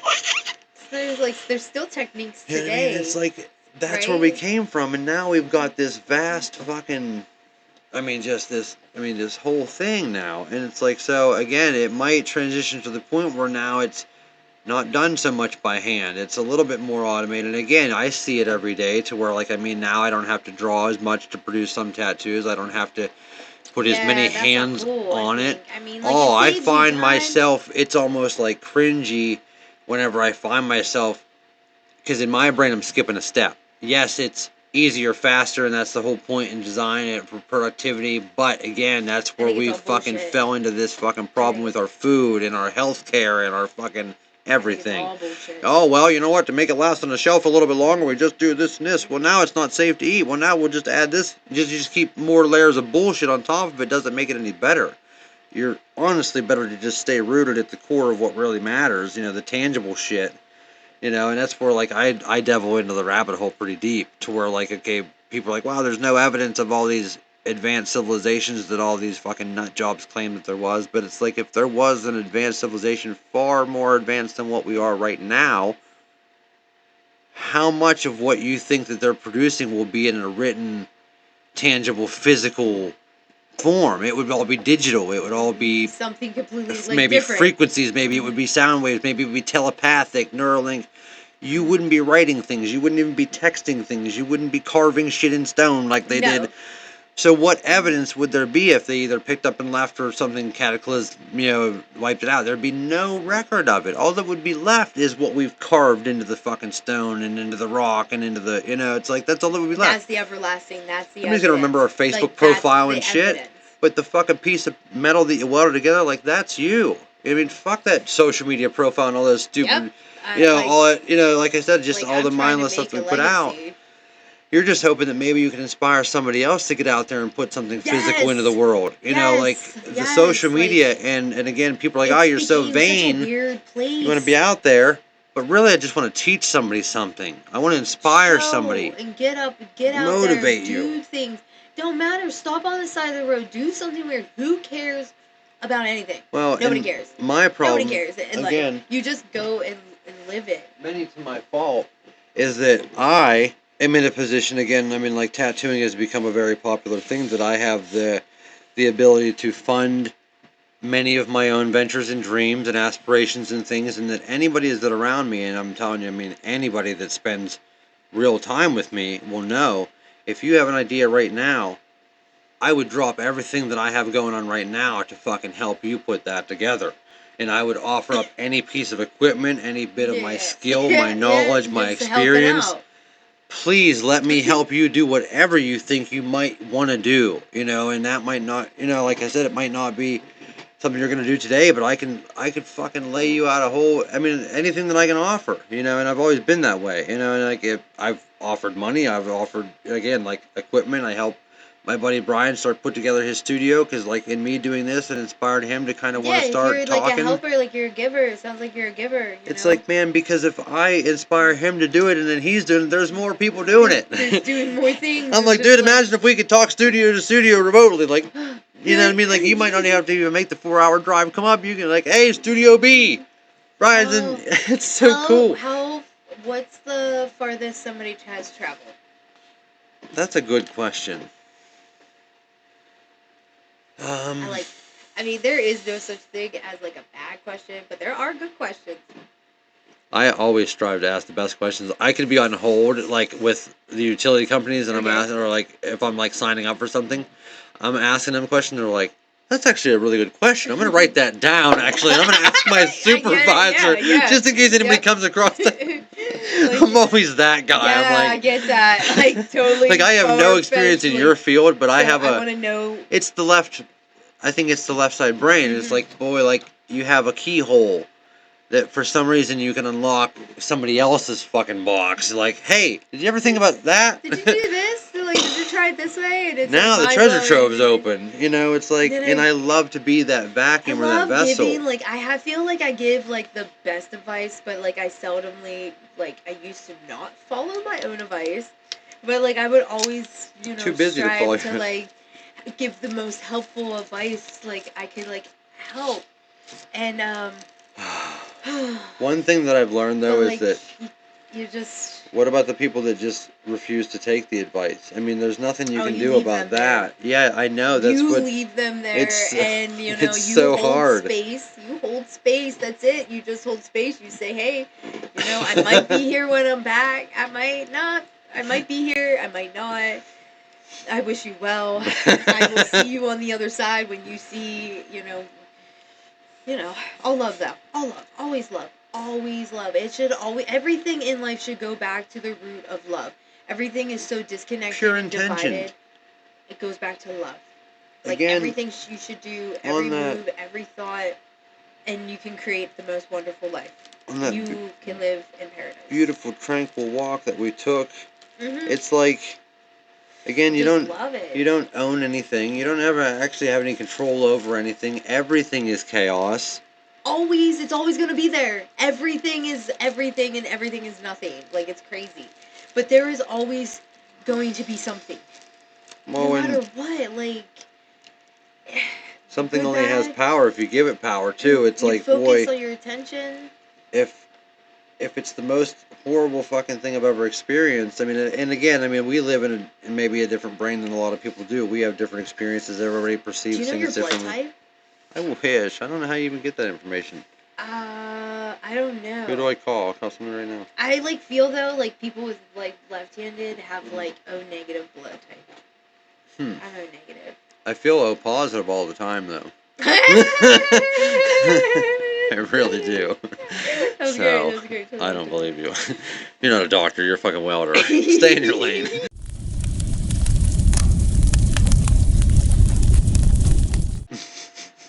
That happens. But yeah, we don't have any control over everything. You know, like, I mean, you have to just really accept everything. And that's where, like, I was like, for years, I'm like, listen, this girl at one time was on the right track. I mean, like, independent, strong. I mean, all the things that made me want to be with her, obviously. I mean, like, and again, maybe people just, you know, go through phases of being able to be in, you know, in the right space. It takes the right people. But she, as far as I knew, was by herself at that point. So, I mean, again, when you're by yourself, you're at your strongest, and people don't believe that, but you really are, because you have... Like, you have to. Like, there's nobody... Right, you don't have... There's nobody... In life, there is nobody coming to save you. You have no choice. You will have to save yourself. And that's essentially where, again... That's it. You have to... You know, like the baby bird, you know what I mean? You got to push him out of the nest. And it's like, I felt like in so many situations, it's like, okay, well, I can't be with you, because in so many instances of our day, I feel like you're more like somebody that I take care of, not somebody that's here standing beside me and we're taking care of a household or a business or a family.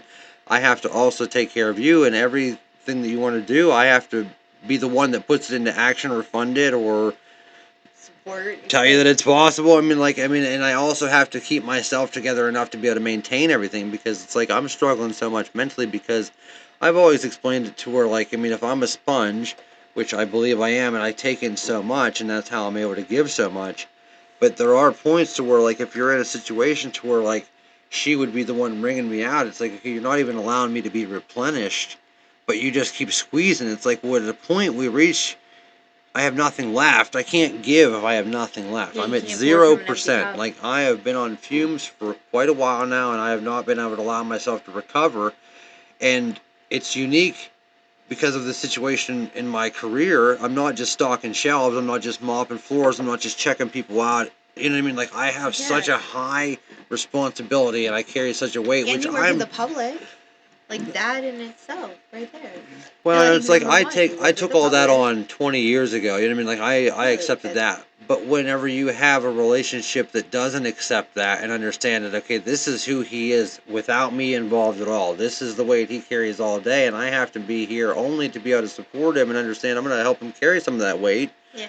Well, then you kind of get out of the way. If I'm just holding it all up by myself, I might as well just be myself, because there's so much counterproductive influence in the relationship that it's just not working anymore. I mean, By it has to definition, be it's like toxic. deposits and withdrawals.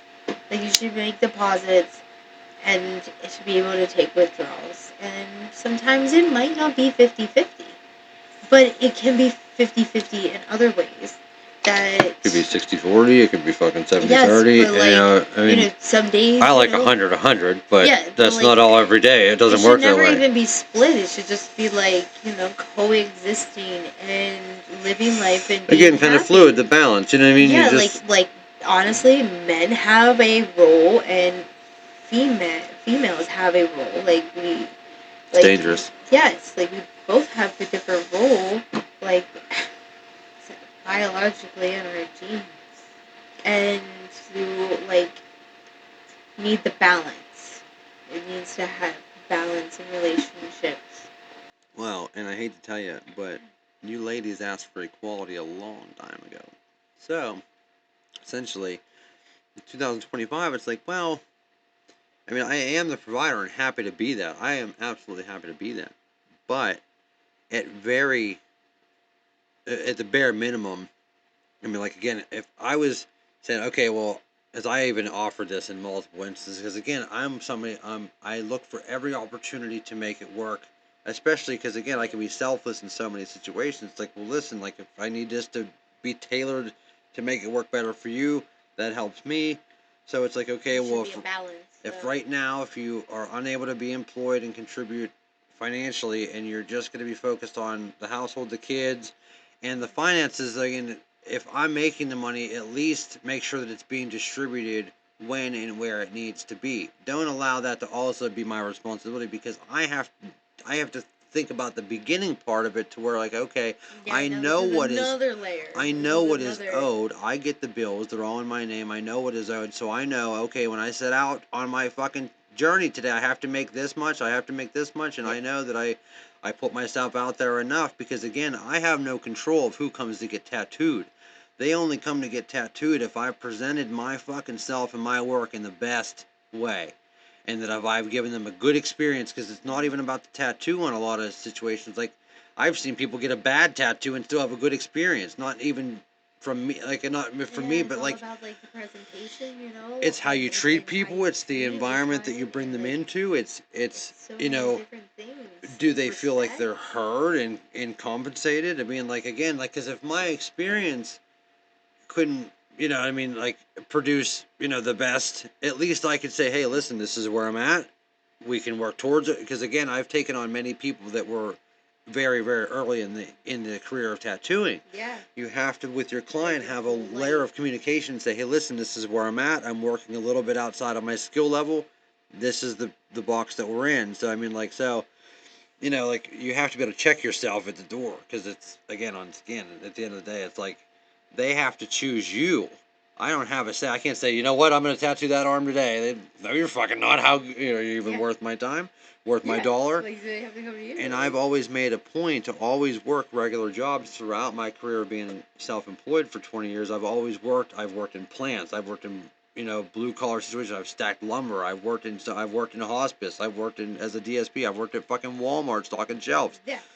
Like, I you have name it, like across the board. I have such just, like you said, your resume. I've been a stalker. Yeah, I've been a I fucking. can do like everything. And I It just like feels to like be a jail of all trades. whole. I like to be Yes, well rounded, and I like to be able to not say, these okay, bits and well, pieces. if somebody cut off my left hand tomorrow and I could never do another tattoo at all, I am not even worried. That's on to the next chapter. What am I gonna do next? Where are you going? I've built Up. myself a fucking platform and a foundation to be almost prepared for anything that you could throw at me, and I'm prepared to work in almost any environment, doing anything with anybody, because I can not only work in a lot of environments, I can talk to anybody. I'm like putty, like I'm a chameleon, and that's where, like, I mean, you could blindfold me, drop me off anywhere. I don't need Everywhere's anything. home. As long as I have this, Everywhere's home. I'm good. Because as soon as I start doing this, people start paying attention. And same thing with you. You could, like, what do you need? A flame and something to melt. Oh, just anything. Oh man, like I just can put anything together. The application of being able to like you said, moment. post-apocalypse. This is we got to get to the root. Okay, the world ends. You've survived. You have this skill and somehow managed to. I have a trade. I have a skill. You could build a fucking whole I compound. could build Anything like I imagine. want. Imagine the metal that you could salvage from everything post-apocalyptic Earth. Everything that you could fucking do. strip down. Everything. Build and wild and the science to know. Okay, well, I might not have a torch. I might not have a welder, but if I get this to this temperature. It would melt. You know what I mean? And then you can start understanding, okay, well, how do I get, the color of a flame? It ain't hot enough yet, but it's close. I know, you know what I mean, that it's building. You know what I mean? So it's like when you get to that blue flame, now we're cooking. You know what I mean? So it's like you have this fucking profound knowledge and this data that you walk around with, and again, you protect it in your fucking body that nobody knows that you have this power. Yeah. It's like a superpower. It's a superpower, yes. It's so strange. Like... You know what I mean? Like, look at that. That's like on the thing of like, what's next? Okay, so cool. I'm like doing the welding thing. I don't know how long it will last. I don't know how long that ride, will go. Like, what I'm doing with it. I just take it each day. And like, I'm enjoying it. I built door hinges that were like this big. I just said, I was like, that's a hinge. It was huge. A door for what? It was a door hinge. You don't get that information, right? It was a door hinge. And it was great because my blueprint project that I decided to make, you had to make a household item for blueprinting to like read the blueprints and understand them. So you had to create an item, make the blueprint of it, and then produce it. I made a door hinge. That was what I chose because I walked around my house and I was like, what was that? What could I like metal? And I was like, well, what in my house is metal? And I looked over and I was and like, that's fun. It has a good door hinge, and I could just take. And I thought it was great because I did it Mario style, and I was able. It was like one of my first big projects to make a door hinge. So you made it giant. Yeah, but they were huge. They were so great. like gigantic, I love it. Like super size. But see. It's almost like I think of a hinge as like a butterfly. You know what I mean? Yeah, like it's an interesting choice that you chose something that has it's an industrial application, but it has such an organic form of motion in the world. You know what I mean? Like it has a very organic birds, fucking butterflies. Very interesting. And obviously you had no predisposition for that at all. It just it found you. Yep, it said, hey, you're gonna make door hinges like right out the gate and muffler clamps. Like C-clamp? Like the bracket that you would clamp the muffler probably to the car. So like a... Yeah. So what are you welding on that? I don't know. I just made them. You just make it. And I just chose. That's so weird. I mean, to think about it before it's the actual item, I don't understand the process. But see, I worked at a place locally making drain snakes. Okay, so you want to snake your drain. Okay. So anywhere from residential, which is very thin, which I never really broke it down, but obviously that's just wire is all that is. Okay. It comes in a giant spool, and then it runs through this beautiful. I mean, like I have some footage of it, which they didn't really like. If they would have found out I was recording in there, they would have fired me immediately. Yeah, you know what I mean? Like so, you like gotta sometimes capture the moment of some. I'm hearing like Mozart. And like I'm hearing like Beethoven when all of this shit is running, because again, Right. like it's coming off of the spool and it's Yeah, running it's just across and majestic. it's Okay, coming okay, I through can this see and it. it goes through this thing, and I'm like, Wow. you picture like almost like what is it? Was it Rumpelstiltskin spinning gold? I'm like, oh my god, it's like and I'm listening to my fucking music and it just comes out in a tight spiral, and like you have to set all of this because again it comes through the machine and it's breaking it down from that wire to whatever gauge and whatever thickness for whatever application, because from residential to industrial, the thickness, the spiraling changes. I have some that are like, I made one that I ended up using as an exercise bar. That's how thick and like you could. There's three That's pins. insane. So the wire comes in, one, I don't know what you would call it. I would call it like a flute thing. Hits it here, and that pitches the wire down. And then another one comes out and pitches it that way. And then another one pitches it outward, which gives it the coil. Yeah, I see And what then you're another saying. one Yeah, so determines the tightness or how much space between the spring. If you think about a spring for like a cool. pen, That's super cool. where you got gaps or no gaps. Tighter makes it heavier, And like you more pull strong. around, yeah. Or if it's more drawn out, obviously it's more flimsy. I think So, it's legit. and then it's also red fucking hot when it comes through because it's passing through metal eyelet. You're getting push. Yeah, so like, okay. So it's running out, Right. Oh, and wow. everything's predetermined like on a computer. So like I can determine all of those pitches and all of that stuff. All that stuff is computer oriented. So I determine, and it comes out and like basically it's a piece of angle iron that they put legs on. So the angle iron's like this, and they put legs on it, so it's standing up. So I've got a long thing, and it's spins it out. Some of these were 20, 30 feet long. Oh my goodness. And then it cuts it, boom, and then comes off, and it's like, again, it's fucking red hot. So you got big gloves on, and you take it down, and it's long. So, like, of course, your first couple days, you're trying to figure out how to, like, it's springy. What am I doing here? So you figure out, because because it's so long, if you drop it off of one end, that thing is going to go, yeah, like it's going to done fly off. So you really have to, it's like a fucking snake. Down. It is a snake. So then you take it, and I got to go into the wire wheel and grind and buff the edges down, because they have to be flush on either end so that they can put the connector piece that goes on the end. How many times a day would you do that? Oh, fucking, I mean, oh my God, I'm an asshole at work. I just go. You know what I mean? Like, I'm working with a bunch of dudes that are just run the machine slow at night. I'm like, how fast can I fucking get this thing going? I want to make as many as possible, because as soon as I get all those cut, I had a whole trailer full of them. Yeah. I had a whole fucking pile, and you get like 30 or 40 of them together. And it's so funny, I was just hanging out and tattooing the dude that I worked there with today. It's so funny. What's up, Jesse? Him and his wife are fucking awesome. Okay. But so, he's gonna laugh that I have. Like, that's what I mean. Like, this is the most mundane job to every other person that's standing in here. They fucking probably dread coming in here every day. But I'm like, I can't wait to come in here and make fucking springs. This is so cool. It's like, I feel like I work on the Discovery Channel and like how it's made. Like, what does this do? What does this do?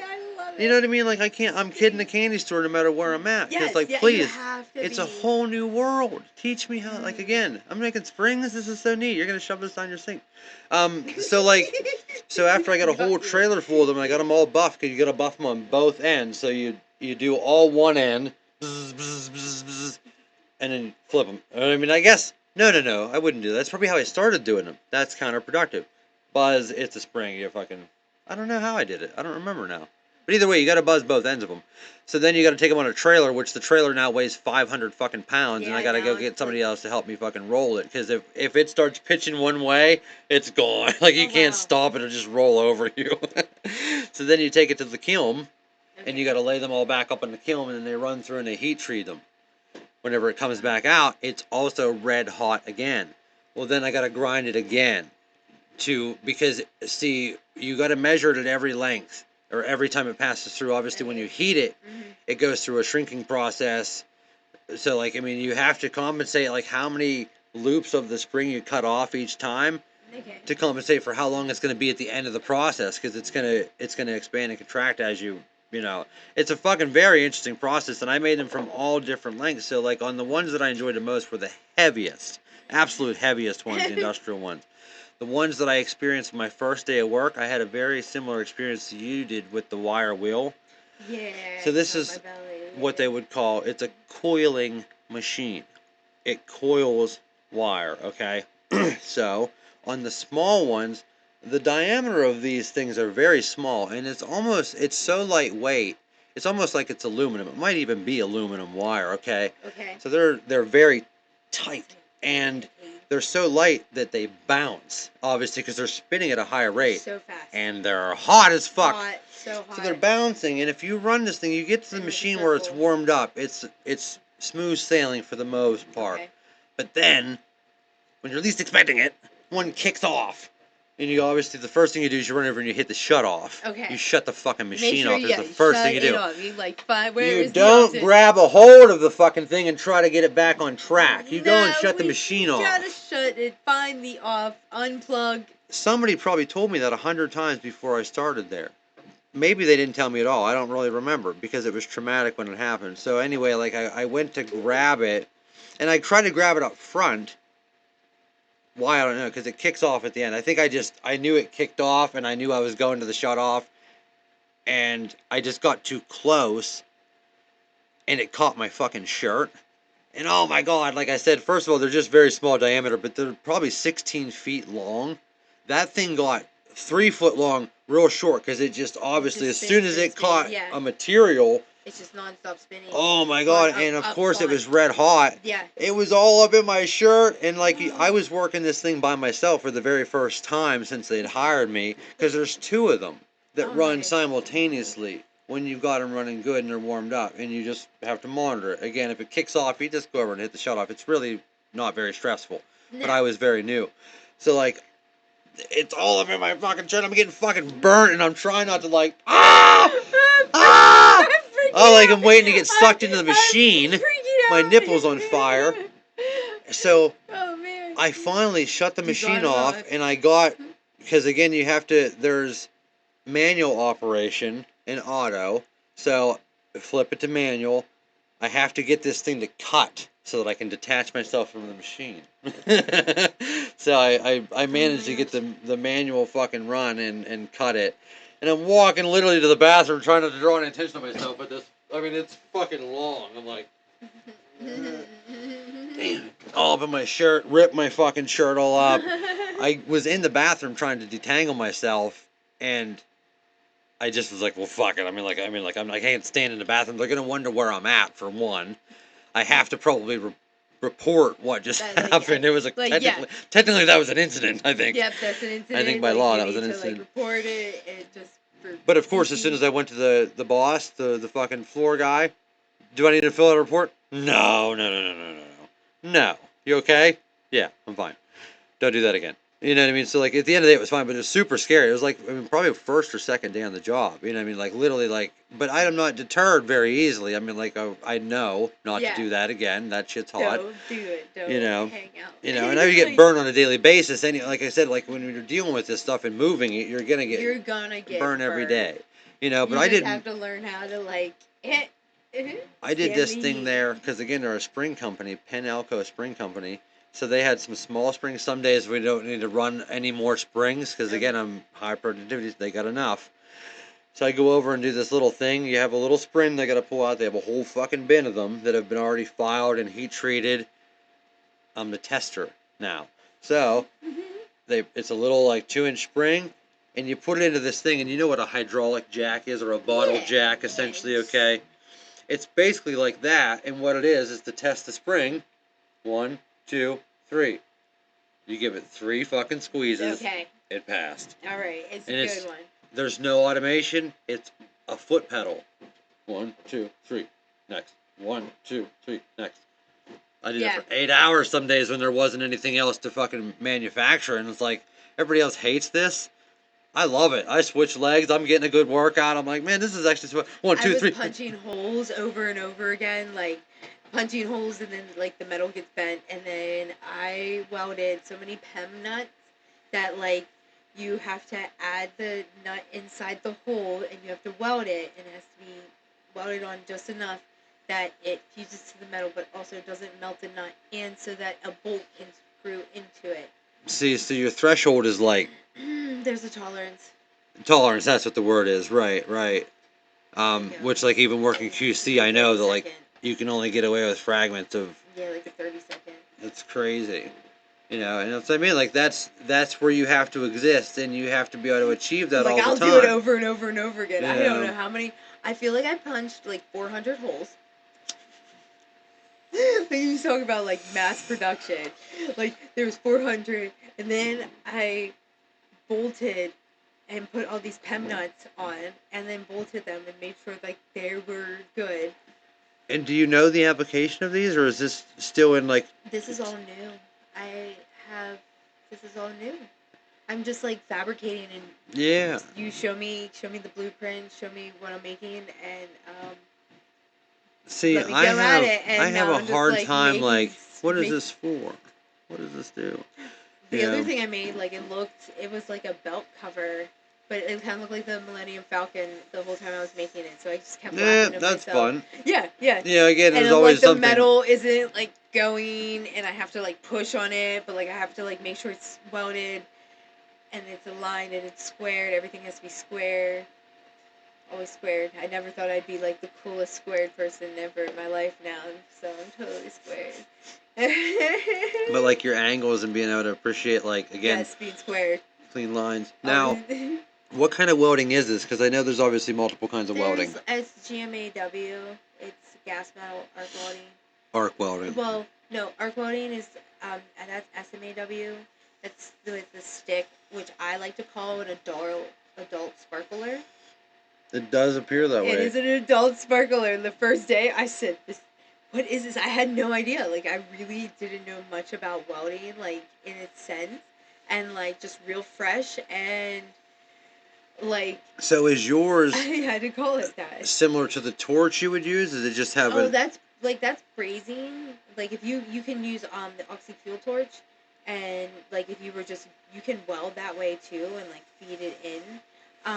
So it's similar to, like, the acetylene, you know, It's to where, like... No, the MEG is just with a gas and an argon mix. There's different types of gas, and you have different types of wire. I'm not smart enough to have this conversation, but... No, I don't know, but I'm enjoy it. always surrounded by smoke and gas because I'm a welder. And I can't believe... I mean, like, so there's... I'm always masking up, too. And that's not required. I feel like it's totally preference. Like, yeah. That is so strange. You And know, then, because... like, I didn't have a mask, so I just wear a bandana, and then I just wear, like, the bandana just, like, owns on my neck then. Like, I forget that it's even there. And I take... It completes the look, too. Yeah, like, I feel like it's it's just became a thing one day. It was cold. It was cold in, like, the fall, or, like, early winter. And it's stuck, and it's been great ever since. It's something, you know what we should do? Well, see, this is the thing. So, like, at what point do you invest in your own equipment? And I bought a welder. Did you really? I did. How funny that I asked this, because, like, okay, so again, you're working for somebody. Please tell it, because that's awesome that now you've branched out. Well, so I really, really like stick welding. Stick welding is the repair welding. It's the adult sparkler. It has the flux. You have. I know, it's great. I love that. I'll never think of it another way ever again. Never again. You're going to look at it like that is an adult sparkler. That's so like, fun. With high heat, and it will hurt. But so I've been like shopping the market, and I definitely wanted a Lincoln 225. It's a bigger arc weld that can produce high heat. So like I could work on big equipment if I wanted to, like machinery and shit. Machinery and shit, like. See, and that's great, where like pavers and stuff. I've yeah, watched a couple videos on that.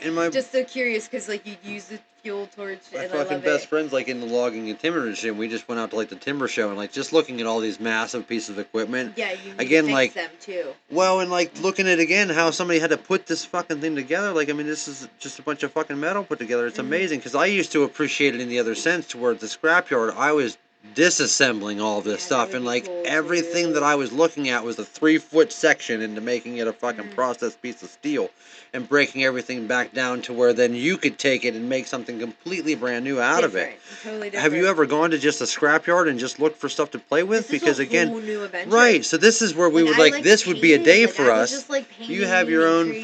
fucking welder. That's your fucking art store. Is the Yes. scrapyard. But like it has to run off a different voltage. So like there's a couple different layers to it. So the welder that I picked, I found on Facebook. The price dropped, and I went and reached out to the lady, and so I go and see the lady, and she has it sitting there for me, and it was super nice. And then she proceeds to tell me that it was her son Carrie, but he passed away. Oh no. Yeah, I know. Why is it always gotta be some fucking profound shit? You know what I mean? love Like, it, I got but, somebody else's. No, I loved it. I said, listen. I know, but that's, I mean, listen, why does it you always are just find- your son's That thing could have legacy went is to anybody going that to didn't live on. appreciate that. You know what I mean? Like, that thing could have went to anybody else that be like, that guy. You know what I mean? Like, because so many people wouldn't give a shit about that. But Absolutely, you but and me, I and it- people it- like it- that, it, like, you're like, found this me- guy's still living through his fucking, Yes, you know, and, like, like, everything you do is, It was you know. basically brand new. He used it like 2 times. And see, he never got to, you know what I mean? Like, yeah, like, and he just was a full kind of sended person. So like, it's cool. well, and so- did it was his mom, I'm It was his assuming? mom. it was Okay, his so mom. like, did she tell you? I mean, how did he fucking find out that he wanted to do a welding? Because that's not a normal thing. I mean, like, unless I think it was like a father. I have Carrie, his name, the welder's name is Carrie, and I do have that. I have electrodes. I need to either invest in a generator to support the amperage that I need because it needs higher amperage. it's not like a 220 or what would it be like? What runs that? I never really thought about that. It obviously plugs into 50 something. amp. So it's like Yeah, I guess a it's regular plug just on generated steroids. from electricity, Yeah, right? it's just a bigger plug. But it's okay. At least I have that, to start. And it Well- has such a sentimental story. Like it was meant for me to like carry on. Well, so and he's pre-existing, and you're about to take a whole journey with that whole thing. I mean, like, journey. it's again, don't rush it, don't force it. yeah, I you passed are my certifications for stick, and I wanted to make sure that's kind of hard because the slag. There's a lot of like things that can go wrong. porosity. A lot of variables. Yeah, the porosity. You gotta watch out for things. Which is what? What is porosity? I the don't holes. like blow through. Like the if you holes, go through. like if you just see holes in the metal, Okay. and like cracks, slag, Porousness, slag like. slag inclusions, where like the covering of the flux, it leaves a coating, and if it's trapped in because you didn't point the electrode at a certain angle, it eats, and you can eat away the base metal at the same time because you have to keep it a crazy distance apart, like a quarter. Like the size of a quarter, if you gotta like keep your eye on, basically. Wow. Like you're tattooing. Well, and like. You have to keep a close eye on that at all times. And like I said, it looks like an eclipse. But no, I did. I passed my certifications for that, so I'm super happy. And then I just wanted to make sure I ran that stick. Everybody else went. It's called MIG, but technically the inner gas doesn't exist anymore that they use. But MIG has still stuck, so I'm just like schooling. But it's the GMAW process. But I stuck with the stick like for most of my schooling. I wanted to really make sure I knew that, so I could just like build shit and stuff. Right. Well, and that was obviously your intention too, is to learn the craft so that you could go do your own stuff. I just ran into this. Like I fell into it, and I jumped and dove into it. Right, it's almost kind of like quite the opposite. No intention, really. I No, mean, just kind of. Just like, I'm gonna go be a welder. Let me just That's absorb crazy. in this now. Especially because clearly, like, I believe that a percentage of it, you have to have just. You're kind of a natural at it because, I mean, like, you do have a little bit of an artistic background. I mean, like, again, absolutely. painting and I'm drawing an and stuff like artist. that is going to give Just you. like- Because again, at the end of the day, it's all about it's by hand, So I mean, like, there's some things that I believe can't be taught, You know, especially if you're talking about like, I mean, No, people can absolutely lay not. shit down and it can be mass produced, but I mean, if we're No, talking about no. quality and a true, like I said, like I can relate it to, like, I mean, I don't have, my bike's not up here, but the only welder that I've ever like drooled over his work would Okay. be his name is Mike Laird, Okay. and he makes his own BMX bike frames. Okay. And to obviously understand a bike frame and it's all tubage, you know, and all that tubing. Sounds like something else I heard.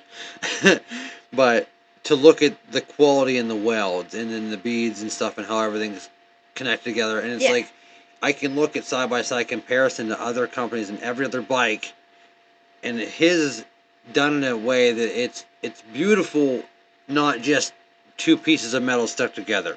There's a stark difference between, like, yes, you can weld, or are you a fucking welder? Like, yeah, you Are just you an start artist at your walking around and craft? you can see a difference. No like, different it's than this is shit Yes. or this is really high quality, and I can see that from very far away, or I can get up close and it doesn't change my opinion about it. It's very, you know, like I said, done by a skilled craftsmanship who really takes care in the It's art so form hot of it. too.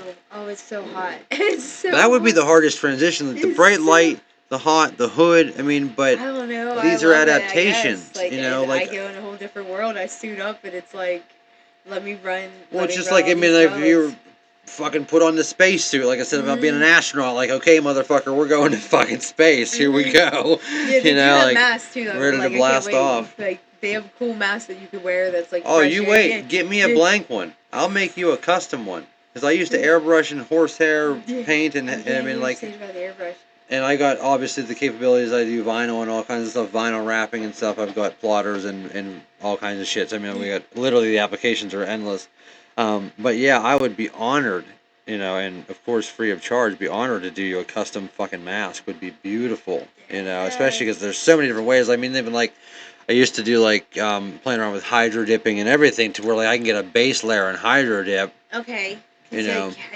Like you can take out like the screens. It's, like, You would so- have to, yeah. they I mean, pop like, I would out. imagine, can you replace that stuff in your mask? Like, because people keep their masks forever. I mean, like, right? I mean, like, they last for a pretty long time. Like, I would have an they- American flag one or something, like a black American. I don't know. There's so many different fucking, you know, and this is where, like, even I'm not a welder, but I would have one. Like, if I did one for you, I would buy one and do one for myself and hang it up in here. You know what I mean? Like, because Yeah. again, there's so much respect in that, you know, and I'm torn. It's like, do I want to like? Cause like I thought about painting my own hood, and then I was like, you know, or do I just want to keep it like, you know, let just it the hood? naturally fucking get naturally fucked up. That's be how I would do naturally things. be a welding hood, or like should it have like Melissa touch to it? And I'm just like, But you don't have to just have one. You know what I mean? Like, whatever you're feeling that day. Like, I could see you having more than one. It's just like whatever jacket. That one, I was Was it a super snakeskin appreciative. one? It was gifted to me, so super appreciative of that. But like it's Right. like it's nice and auto dark, and like it like transitions as soon as like it. I'd love to sparks. see what we could do with one, like, by like putting like badges and shit on it, and like, I mean, like, I'm really, really, really good at doing calligraphy with horsehair brushes. Like, I got really good at doing lettering. Okay. I got, like, they would call it Chicano style. It was That's what it would crazy be like. because like you're left-handed, so like you know that's Fucking like, smudge life. I know. I was about to say, but you can like you're really good But at that's where- calligraphy because like but that's that's- like sometimes the hardest, you know. That's where in tattooing, the float. Yeah. I have such an advanced fucking control of my fucking hand Okay. Yeah. that I'm telling you what, at any position of this thing, I've got so much, it's laser fucking control of Yes. this hand. And I Yes. mean, and it's such a symbiotic relationship with my brain. These things are working in such fucking unison. Obviously, I mean, it's just, it's almost undescribable to the point where, like, I mean, I'm working on such a minute scale, much like you, like I said, like, do you realize, like, I tell people all the time, like, do you realize that I look at a fucking needle point all day? I mean, like, all Microscopic. day. And I'm like, I mean, I see other tattoo artists and they're like, how are you even working like that? I am like, You have to like, I mean, feel like you got to be in it to see it. Like you Like, got to be like super. you know what close. a macro lens is? Okay, super small. Yeah, so- super. I mean, like, I am on top of that thing. I'm like, I am eye level with that needle, and I need to see exactly the point of contact of the skin. Like, I need to know exactly when, and I mean, but it's so fun. You know, it's so enjoyable to, like, I mean, I like, get it though. it's like I'm a gnat, and I'm watching again, because I could watch macro lens photography, filmography of very small, whatever, little things. Okay. It's, just be able to see, like, pores, Small. little tiny things, maybe there's little people in there. Sand's really cool. Sand, see, that would be super fun. No, yeah, you have to look up sand. Sand is I always like look at really, leaves. really cool. Leaves are very Yeah, veiny and very with the porous, and a lot of stones, texture. I like yes. texture. So it's like, it's probably the autism. Oh. Yeah. Yeah, That's I probably know what it there's is. things about that like I'm discovering in my own life. I just but- hate, like, stop calling things things. It's like, if I'm standing off and staring off into space, oh, attention deficit. No, I'm so attentive. I'm just not attentive to what the fuck you're doing.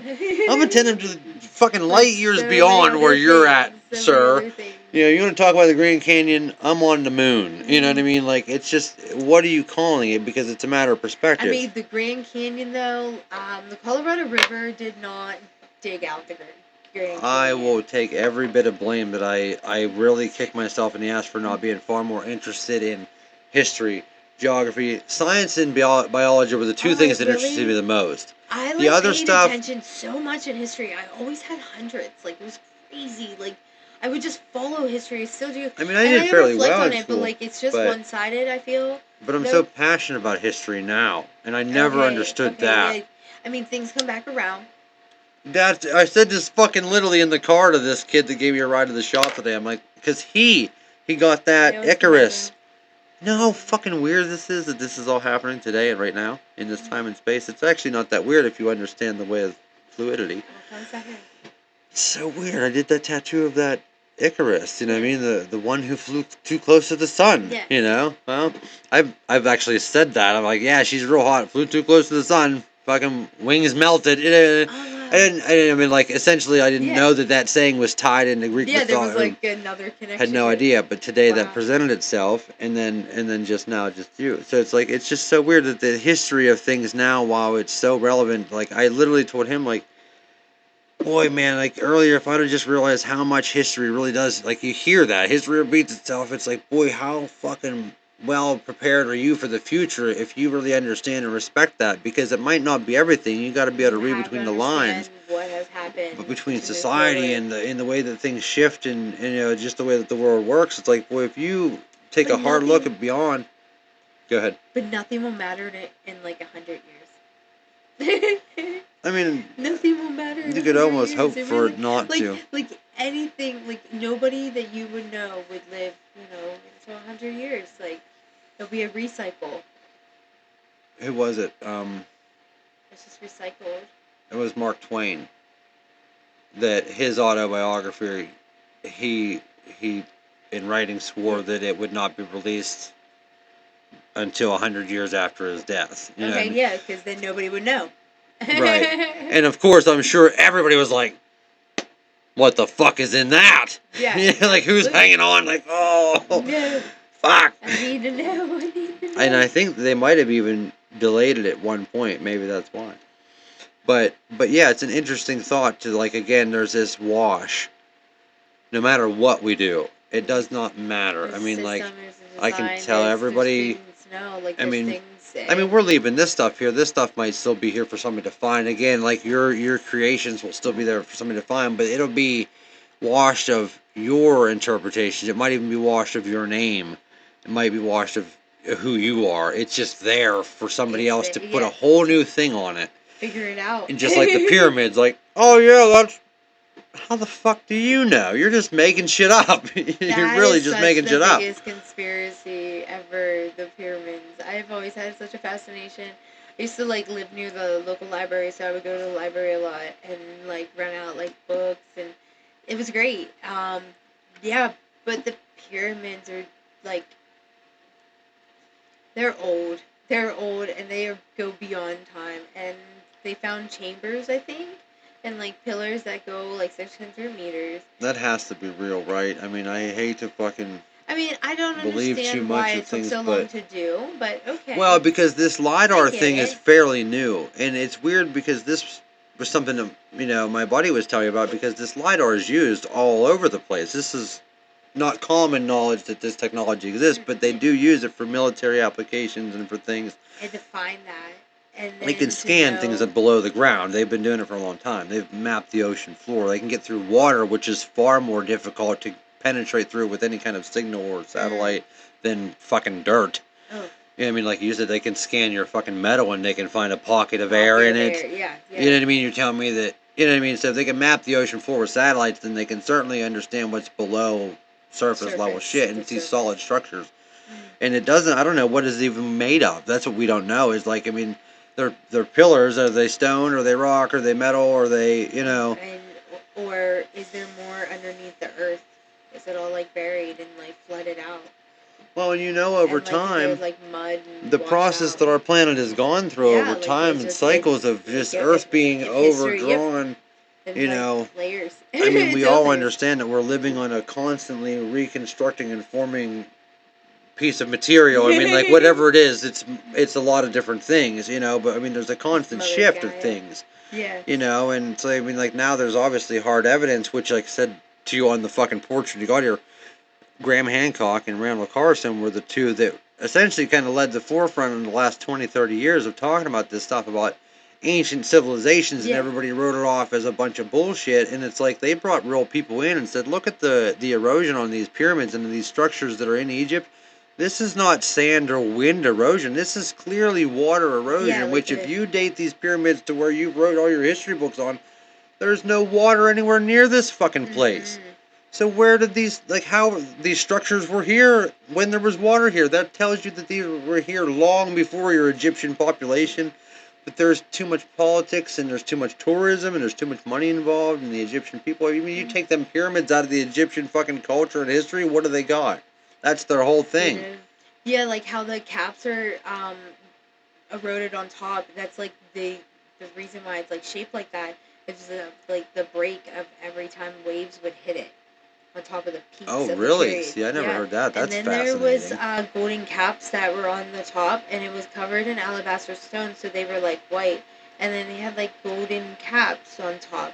But there was also this like black stone, but I forget, it's just like this black Egyptian stone that like is made of unknown material, and I mean it is a huge piece that like it's chipped away, but like it's flat. It like is laser precision.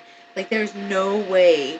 Like, see, and it's like, I mean, I think there's energy. I totally believe that there's like energy from the earth, and everything is energy. Everything is frequency. Everything puts off a vibration and a frequency. It's like, and I dabbled into a long period of time reading about like mycelium and things like that too, to where like, and they're in constant communication, literal communication with the ecosystem that they surround themselves with, and it's like it's in constant breaking down of anything that's laying on the ground floor to make way for new stuff to grow. And that's where that's like I've said it like jokingly all the time, it's like we're literally just food for this planet. That's literally all that's our whole purpose. We're just part of the fucking process. As always. Like, come on. Like, I mean, honestly, I'm not even gonna lie, you brought it up. So when I finally stopped at one red light, it was the first red light I stopped. I like went to like see how much gas or something when I was driving, and my numbers were 777. And I've actually been seeing that number a lot. Anyways, like I do see repetitive numbers in 111, but like I just find this funny that you brought that up. But I actually snapped a picture on my phone to document it because I needed to. I mean, for acknowledgement at least, like it's there and you don't know why, but like for the fact that like at that moment that I decided to look down, and why did I look at that moment? That's always the part that gets me. I'm like, because if it was a split second difference, I noticed that moment, and then I just say, okay, I see you. You see me. Let's keep going. Did you? I wonder, because this is something that I do. Did you acknowledge how much time passed before the digit changed? Mm-mm. No, No. you just left it. just like, okay, it's Well, nope. But then whenever because it's if become so much, if though, we're speaking honestly, specifically about an odometer or something like that, or like a mileage or something like that, like like they're again, like, would I watch it? No, I mean, for well, safety reasons. I'm driving. I mean, I've done questionable things driving, so. But what I mean is like, okay, No more so like now. there's been moments where Fine. like, okay, I noticed the number, whatever, I acknowledge it, and then in some cases, as soon as you acknowledge it, it changes. Like whether it's time on a clock would be another good I see what you're saying. example. It's interesting to me, like if draw as soon as I attention look to at it, it, as soon and as I then look at it, it changes. you I'm have to like, draw attention to it. It registers, and then you may want to speak about it, may not, or not show attention, and then you're like, oh, it's gone already. So was that moment for me? Was that moment for just my eyes? Was that for me? it's just to in see? like that millisecond of existence. It's like if I wouldn't have just Yes. that wouldn't have happened, and why did it I mean, like I try not to like get myself too stuck because I know that's That's dangerous. way too far. You acknowledge it, I'm like, and you keep moving. I just kind of just nod You it do off. not Yep. stay stuck. You do not stay stuck, okay? And like, in traveling, you don't stay too long either. Don't grow roots when you're traveling. If places want you to stay, you do not stay. Everywhere is home. Yeah, everywhere is home, but you gotta keep going though. But 'Cause keep I moving. Need to go, That's I where need to go to my next home. right. I'm You not have staying. to exist everywhere. Is the Yes, I'm not point? You know, staying. like. Go to the next home. But like, yeah, you just you just keep it pushing. You keep it pushing. You don't stay too long. Well, and it was funny because like literally, I mean, I was kind of checking in, and I'm like, oh, she posted a story. I'm like, oh, it's on it. You were talking on the way up here, you know, and it's about just get out of your town. You know what I mean? Like, be somewhere else, even if Go not do right now. But maybe if anything. even if it's just for a short moment, anywhere, anything, for any Anything, reason. at any time, just do it. Like, Just you go. just have to. You don't because need a you have reason. to break out of, like, your normal, my normal. You know what I mean? Like, whatever it is, your comfort zone, my comfort zone. Well, like, as a human, I've it's been like you're supposed to experience things, and I really feel though, like as a society as a whole, everything is being brought to our doorsteps. Everything is being made sure that you do not leave your home. And I don't like that. So I'm trying to get out and show that, like, get up, get moving, just shake do things. things up a little bit Do because things again, differently because, like, it is so much the same. Like, if, what are you doing? If you've been doing same thing for, like, years, whatever. even in the same spot, Oh my 1 gosh, year like, in what the are you same doing with your spot, I'm life? like, What are you doing with your life? There's so much out here. Let's go. that's why I can't believe I opened up another tattoo shop because I was out at one point and I'm like, listen, I can never ever ever go back to be rooted to one place again. I know too much about how every single day and every single footstep I took is another little bit of experience, knowledge, you know, just hindsight on things. It's like, you know, and again, we have different experiences. So, I mean, like a lot of people haven't got the opportunity to reach this level of clarity. And it's like, boy, you cannot make any more excuses because, I mean, you just never know how much time you really have. Again, like you don't know. The odometer's rolling. Right now, you can acknowledge it. The only thing you do know, this is the only thing, okay, you come to life, and the thing that you get to know is that you will die. That's it.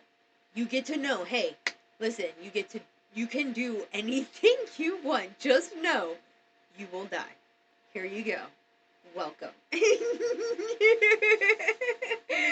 What are you gonna do? What? Before you step through the door, that's just what they tell you. Like, listen, just so you know, you're gonna die. You're gonna die. You're like, okay, let's go. Open up the door. And shut when? up. Where? How? Doesn't matter. Abracadabra. Like, let's go. You know, it's like, and that's the thing. I mean, like, it really does not matter at the end of the day because as long as you're just being you and being true to yourself, I mean, like, it's gonna pan out because the right things will gravitate towards you and the right people and the right situations. I really believe if you just stop trying to have so much control over not only your own shit, again, like if I'm just trying to like, this is all my shit, I gotta, that's what I said, like, I don't know any of this shit, none of this shit's mine. I don't even want any of it, really. No. Yeah, it's fun to fucking play with, but it's more fun to just get away from it, you know, like, the less you can be attached to stuff, the more happy you're gonna be, and the less needy you're gonna feel, especially then, like, I mean, tomorrow, if while I'm at the shop doing a tattoo, if all of this fucking went up in flames, I wouldn't feel like I lost anything. I would have gained something at the end of the day. boy, now I have a whole new opportunity in front of me. Like, Well, what am I gonna and do next? people would probably fucking label Like- that a little bit psychotic. Really? You know, No, like, I well, think that's brave. I I've think had that's I've had like, spouses be afraid of that, like they don't want to commit to somebody that. I said because that seems like a lack people are of attached commitment. to their things. You have a lack of commitment. You have commitment issues. You don't ever want to be in one place. You don't want to be grounded. You don't want to have a family. You don't want to, it's like, well, you can do all of that stuff and still be, you just got to find people that want to do that as well. I mean, like, in the age of the internet, I've seen multiple people move a whole family into a bus and make it work. Yeah, Again, yeah. I might not have gave a shit about the Grand Canyon because I was looking at a smelly old textbook and some guy who isn't getting paid enough to care. But if I could take myself to the Grand Canyon and see the fucking magnitude and understand that this thing was made by water, this splashy little soft I substance, don't how in think the so. you don't think that was made by water? No, that's a lie. Oh man, what do you Lie. think? That's a good. That is the biggest. That river is this big comparison. There is What does no Graham way. Hancock think caused the Grand Canyon? There is no way that Colorado River did not carve out. I think maybe possibly it's an ancient civilization. That's why you're not allowed to fly there. That's not why you're allowed to go there. That's why you're not allowed to have drones. I just found out about this. There's secured places Yeah, tons down of places. in like They found caves like, and There's shit. tons of caves. There's ancient Egyptian artifacts. If you ask me, it looks And like this- an old copper mine. A copper mine. It looks like a mine of some Okay, sort. so it could but, be like, just some something. building. Some of the formations do resemble other formations that, like, over time could be eroded and, like, maybe look like a sphinx. But, like, not. But if it was eroded, like, everything Again, if I want to eroded, see like, something, it's, I'm like, going to see it. That's older the than problem. it is. Or human nature's going to want to see what's. Yeah, you're not allowed to fly there. And But- there's caves and, like, there's, like, yeah. It's a very taboo. It's very, that Colorado. That's a new one for me, though. Like I said, I just found out about that. Which again, I mean, there was a guy who documented getting down in there, and he was arrested and all this stuff, Yeah, and you're not allowed to never go. heard from again. Mhm. And it's like all this stuff. It's like, well, I mean, like there are places at the earth like are just very, very hard to access, and Oh, I I mean, think there's stuff you like, know. underground. well, they just found out about, I mean, like, all of our, whatever government employees' retirement's all done in a fucking mine in Pennsylvania. I'm sure you heard about that. I mean, like, and they're all using like all these computers and all their systems are running like Windows 98. They're like fucking 6,000 feet under the ground in a big giant fucking mine that's been in operation since the early 70s, and that's how every single government employee in the United States is retired, and it's such a bottleneck because everybody that works in this mine has to every day go down the mine shaft and work in 1970s technology, and all that paperwork is all done by hand, by people, by old system computers, and it's never been updated. And it's like, okay, well, maybe that's just very, very, very, very What? inefficient. But yeah, this has been blown up. I mean, this is the thing. It's right in honestly, Pennsylvania. It's like in like Allentown or some shit. I'd like, all this stuff is put in movies about underground bunkers and things. Like, the movies are like so much like, I feel like I a was told that slap in your they- face that like everything is almost possibly real. But I was It's told just that like- they, whoever they is, Okay. whoever is truly in control of the things, whoever's Okay, it's just, whatever, I was told that they have to tell us what they're going to do. They have to. They have to tell us what's going to happen in some form. And that's where I absolutely, feel just like to see who whether will- it's through music, whether it's through the news, social media music, it's the music twice, but movies, things like that, No, that we're turn off almost, the TVs. we're indoctrinated, you know what I mean? That like they pepper totally in little bits of indoctrinated. truth to where like if you really start paying attention and kind of reading between the lines and piece things together, it's like, man, they actually kind of told us this. This was right in front of our face the whole time. The whole time we said And it, we showed them. They didn't no care. They wonder just sat around. They're so afraid of people who are truly awake and Yes. understand things in a framework sense to where like we build things that don't quite exist yet. We've taken something Still that's use our inside, hands. and so many people are in that rat race to where you've been disconnected completely. You've been force fed the drive-through food that keeps you fat, slow, and sluggish, and your mind slow and sluggish. You're disconnected from the proper frequencies and vibrations, and then you're stuck in a job that keeps you stuck, keeps you committed enough hours of the day that you are detached from the people that care about you and love you. It keeps you away, and I mean, like, keeps you in a gray, dark, mundane fucking existence.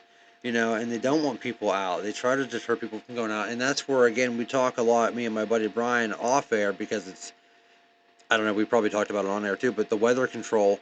If they can control the weather, look how much of your summer anymore is fucked with rain and all this stuff. They don't want you So- out and getting vitamin D and So my sunshine. birthday is in If June, it's fucking and, like, warm, they want it so warm you can't even stand up to be out in it. I do not remember in my existence as being a June baby for my existence, the most rain ever has been this year. Ever. It's always been a little bit rainy, I will say. At least in the beginning of June. Never with these monsoon rains. It just, Oh, and I was gonna say it's nonstop heavy, and like heavy downpour. and really intense. Or the thunder is coming in like there was a storm earlier. Oh my god! I told you I lost power in the middle of a You fucking lost- tattoo. yeah, you like lost it power. cracked. Like I thought was God was so coming down. intense, Like like, it it was was so like- heavy. How does this rumble up And there then like gone. that? It was like so weird. Yeah, like it was like a force to be reckoned with, and then it just goes away, and then Well, it was like sunshine again. And it's so funny, if my buddy Brian was here or on our walk with us, you guys would have only looked at the sky and talked about chemtrails the whole time, because he's so... Yeah, one time, He's out in the woods every fucking day, or he's out in the sawmill every day. He is always Always looking at the looking, sky. yeah, He can yeah. tell you, okay, if I see this fucking thing here, it's gonna fucking rain in 2 days. What? Yep. Mm-hmm. You know, and he doesn't have a weather app. He's Mhm. not, you know what I mean? He pays attention to what normal people don't even... I saw the He's craziest aware. thing. One evening, I was driving, and it was grid marks in the sky, grid, like just grid. Absolutely, Grid. crosshatch And patterns. I was like, oh my goodness, this is And the you most understand I've seen. The whole span of, Fumigation like, and all kinds of stuff, how they would do miles, things. like at least 10 miles apart. There were like just lines, and I thought, okay, that's crazy. I actually had witnessed the normals, the normies, the normal people. Just they go upon their day, they just go in and out of their lives. Like, go shopping, go here, stay one track, don't look up. Actually I like that looking you up. said that. Actually looking up, and I'm like, walk past, I'm like, that's not normal. Like, you know what I mean? Like, calling it out for what it is. I Like, hope I have a pen somewhere. I probably you don't. should always have a pen. Me being me? Yeah. If I don't have a writing utensil, it's a sin. Like, what are you doing? But I want to write down. I mean, we have a fucking recording. I'm so stupid. Don't look up. It's like that pings in my brain so many times a day. I walk so much and I encounter so many people. Everybody is, especially either down in their phone or even if their phone is not in their Down hands, everybody's looking at their feet. Nobody looks up. Like, chin up, man. Like, what are Man, you like, doing with well, your it's life? like, not only that, but it's like, I mean, I am Like, looking there's at a the stars, whole man. Yes, like, You know, there like, is such a world around that, like, everybody mean, is just being like, I see chemtrails and shit like that sometimes in my mind, ravels, but realistically, like, I don't even see that sometimes too, because I'm looking so far beyond our planet. I'm like, what is out there? everything. I always Everything study is the out stars. there. If they're And out, I always take a moment, again, give thanks Well, and, and- like, appreciate the stars up there. It's wonderful. my favorite thing is I have a single term for it that I can coin now. I've never maybe said it publicly. But my favorite thing is to be able to see the moon during the day. Yes. You know what I mean? Like, that is the most, like, Oh, that's like a like, reminder oh yeah, of we're in how space. special you are. You know what I mean? Like, it's so cool. It's like how, like, day moon. It's just one word for me. That's day moon. You know what I mean? Like, I that's the most appreciation of, like, planetary, like, Yeah. connectedness. I'm like, man, like, it's still there. Because Like, you're people are still so easy to there. forget. Like, Yeah. it only comes out at night. Like, no, that motherfucker's still Like, there. he's still hanging It's just, out, you know what I mean? It's up just over there. It's like, we're on a ball. I've known some flat earthers and shit too, but it's like, man, like, to understand that, like, what is behind the ice wall? There's a whole ice wall. What's around the ice wall?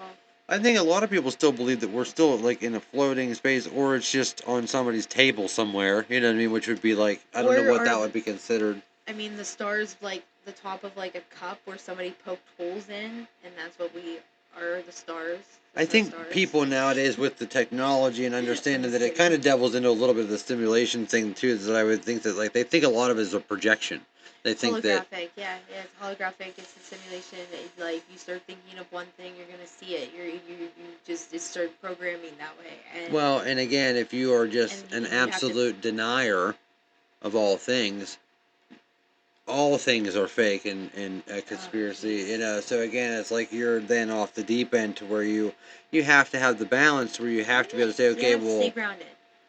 you know, realistically, you know, because again, I've known people like, oh, well, you know, yeah, they went up to space. Well, they faked that. They faked, you know, it was all fake. You know, like they didn't really go. They had a hole in the ground. They come up, you know. I think it was written by Stephen Kubrick, and he directed. I was gonna say, why do I know that name? Shining. Yeah, of course. And, Okay. yeah, he had an insane IQ too, and he was extremely smart. I could see that. And That's a he psychological fucking movie. And, He clearly yeah, understands how the brain works. So many small things and details. But That's what I mean, just the subtleties. But he was on the set of NASA, and I have to say set of NASA during that time period. And I found that to be like a nice little fun Google fact inside my brain. Well, I'm pretty sure it was like Buzz Aldridge like completely refuses to talk about going, and has even said in like multiple occasions like we didn't, you know, or something along those lines, like we didn't go. Like, it was you just know. a ploy. It was distraction. There's always a distraction. Like there's always going to be something. There's always distractions. Well, why do you think we're getting all this Diddy shit right now? Why do you think they're telling us, you know, about all this stupid shit? It will always be there'll be something next. What's you know, gonna be next? said the same thing about the whole pyramid thing. Like, oh, of course, you know, while there's all kinds of stupid shit going on in the background, they need us to fucking feed on something. Yeah, there was crazy stuff going on. And they get me, you know, it's like, so, you know, I mean, like, at the end of the day, it's like, I mean, do you really believe that there is somebody or some entity of something pulling the strings at the top and just keeping everybody, at least at their best attempt to keep everybody, all the mice in the same fucking thing, you know, and a few of them get out. There's so many. They're so vast. You know, I just leave it up to, like, the source. Yeah, because at the end of the day, I really don't care. You know, really, because I'm having a good time is the thing. Like, it's like, you know, I enjoy, you know, getting really far out. But like I said, I enjoy so much of real life. And I think that some people just don't understand what that's like. And, like, again, maybe it's because you don't like your job or you don't have a good relationship or, you know. Your internal is a reflection of your external world. That is where it all starts. And like I said, I constantly tell the universe what I need from it, you know, and like for a while I would have said that was the stupidest fucking thing you could ever say, like, but you know, and I don't have, it isn't like I have to even, it isn't like I have to even say it out loud. Nobody knows I say it. It's like, you know, but I tell, you know, the universe, like, I need people that are appreciative of time and space and the fact that you can give that to people, and that's the most valuable commodity that we have as human beings, because if you accept and understand and respect your mortality, you have the most fucking power in the world, because again, if you wake up with knowing that at the end you have to be content with what you've done, you know. So it's like I live what I've called with urgency. And I don't even necessarily like that word because that invokes a little bit of panic, you know, urgency, and invokes a little bit of emergency if you have a little bit of weight to that word. But it's like, with urgency, I wake up and knowing that, okay, there is a deadline. The word dead exists in that word for a reason. And there's a line to where once you pass that line, there's nothing left. You don't have an opportunity to rearrange things and make a difference in any piece, you know, like any piece of it. So it's like, right now, it's a fucking mandible puzzle that I can just continue to move the pieces around and find the best way that it fits for me, and find some other people that want to make up the same image. There's people out there, there's the whole collective. It's trying to get the collective together, piecing the puzzle pieces together. But we're the weirdest fucking people ever, and we don't want to be around other people because of how people treat us. Other people are, and then it's like the perpetual cycle. Not even treat us, but how they receive us. But there are other people out there. There are other people out there. Well, that's why... Trying to, like, change the world, at least make a ripple effect. And make a positive ripple effect. You know, like a positive one. Well, they're all positive if you understand the peaks and valleys. Right back to where we started, because the peak and valley is the same thing as a fucking wave. A wavelength, a frequency, a sound wave, a wave in the water.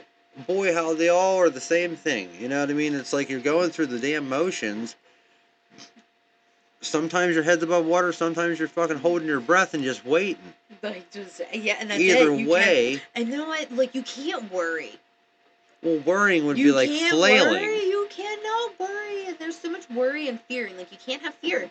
Like, you literally, like, whatever faith it is, whatever faith. But you have to keep faith. You gotta have faith. Have faith. And based on that word there, because there was a lot of times during this conversation, it's like, boy, doesn't this sound a lot like we're preaching some religion, but I didn't ask you, and I normally don't, because I, again, don't really put any weight on it, but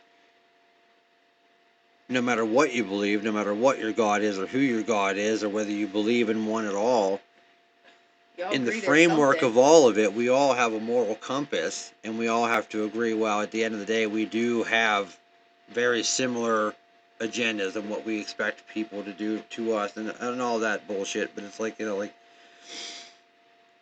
no matter what you believe, like, you're not out to hurt somebody, you're not out to take from somebody, you're not out to, like, just do good. It's a give and take experience where, like, if we're all essentially unconditionally giving, in some way, like, getting back. Like, I'm taking what you're giving, and it's unconditional, like, and it's that is the good cycle.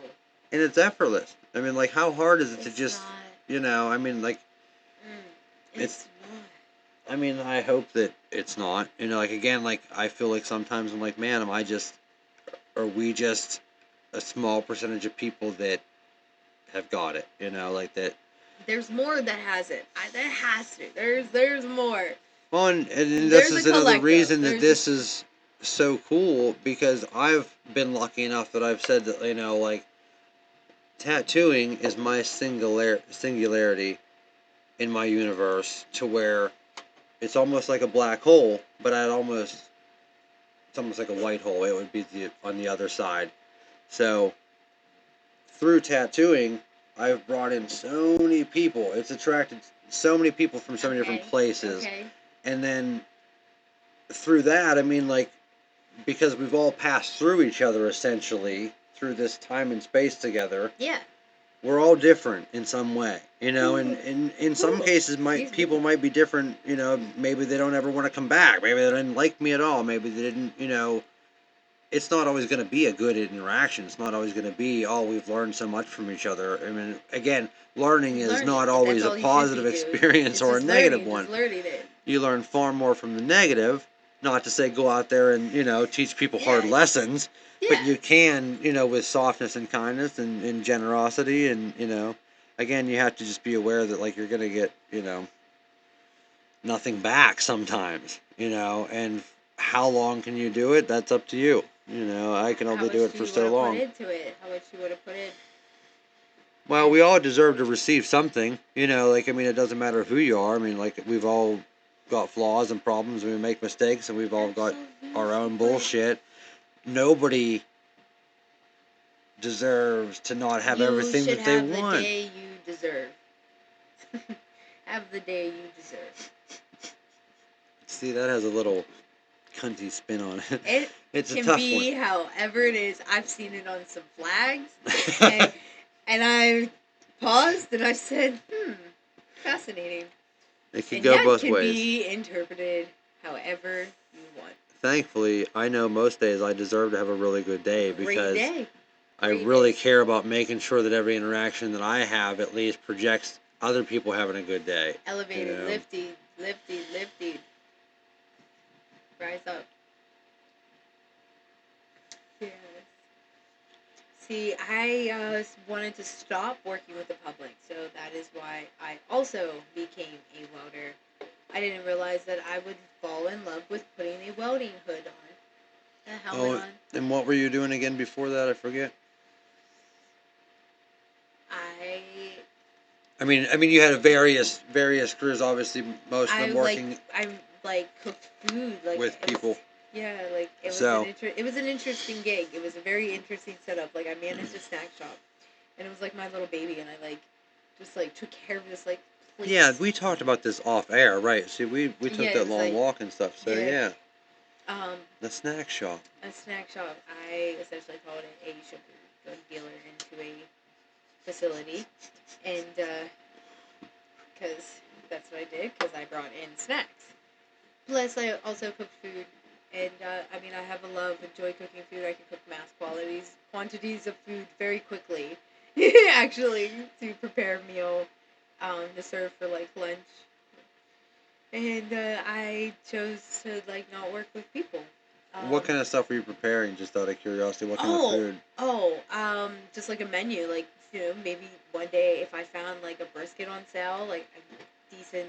Your like, choice? Yeah, I had full range. No could make way. up a whole Okay, bunch. see, I we had didn't even so much talk about fun this on the playing. walk. That's There was crazy. so much fun. I was allowed to play. Well, this is It a was whole new so palette much now. Okay. funness. It was great. It was time. It was the best. Was this your time first experience, like, with just like in a choose? facility, giving a choice to a menu? Yeah. It was. Well, all I just new. mean, like, even just like for maybe discovering a love or passion for cooking and having ingredients and a free reign to make I love stuff. pizza. Like, I've always okay, rocked out with pizza. yeah. Like Like DIY, should you have been like just throwing stuff together? Okay, so that's cool though, because I'm not one that I would say I'm passionate about cooking, but I do love But like cooking. I and I can love definitely food. like put together like crazy meals and Yeah, because that's not made a something everybody profit could off do. it. You got to know what pairs well together Yeah, and stuff. yeah, So yeah. I mean, for Like, you on the roast, fly, Yeah, and I would make weekly calendars, but then it was like monthly menus. And then also too, this has obviously got to be your first experience making it on a large quantity too. So I mean, And now double, triple, because that's like, totally different too when you're Oh, I talking don't about measure. scaling. If you cook, I don't measure shit either. That's If it. you cook, you do not measure. And if somebody's like, oh, That's measure so that, no, funny. it's a pinch of that, and That's it's a why slice of that. It's like this. a lot of people can be cooks. Very few people can be bakers because you can't fucking round with baking. I can bake too. But Like, I you can have bake to you measure down. with baking, right? You I can, can't like, be bake loose a like ton of cookies, like smack out cookies like crazy. It's insane. motherfucker. Like, You just better bring some fucking cookies like, next time. Cookies, like I don't even know. I just like learned how to make so many. You mentioned peanut butter interior earlier, and my mouth watered a little bit because I am a peanut butter addict. Now, I have not allowed myself to have any peanut butter because, like, I literally could sit down and eat a whole jar of peanut butter in one sitting.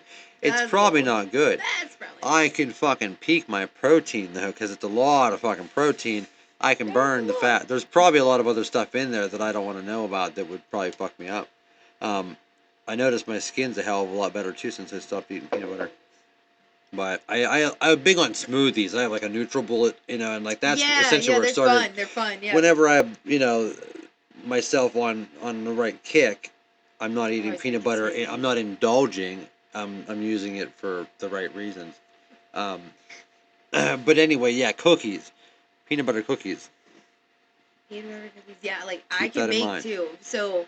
Gotta use Jif peanut butter though. That's But I the was only like way. allowed to play. Like it was like the coolest like situation. Yeah. So what direction did you go with that? So I mean, you obviously just played to what was available for to 2 you. years. No, like I like had free range to anything I wanted to make, anything that I wanted to bring in. It was like 110% on me, and I like. Did you have a budget? Yeah, I had a decent budget. Well, I didn't know. They're like, Every here's week. the card for No, like the. here's cash, receipt, and. That's next so week, cool. So how did you fall into that? I just like searched like a job, and I was like, I guess I want to work at this facility. Well, see, you were about to ask me whenever I was living in the van and I was traveling, I wasn't tattooing.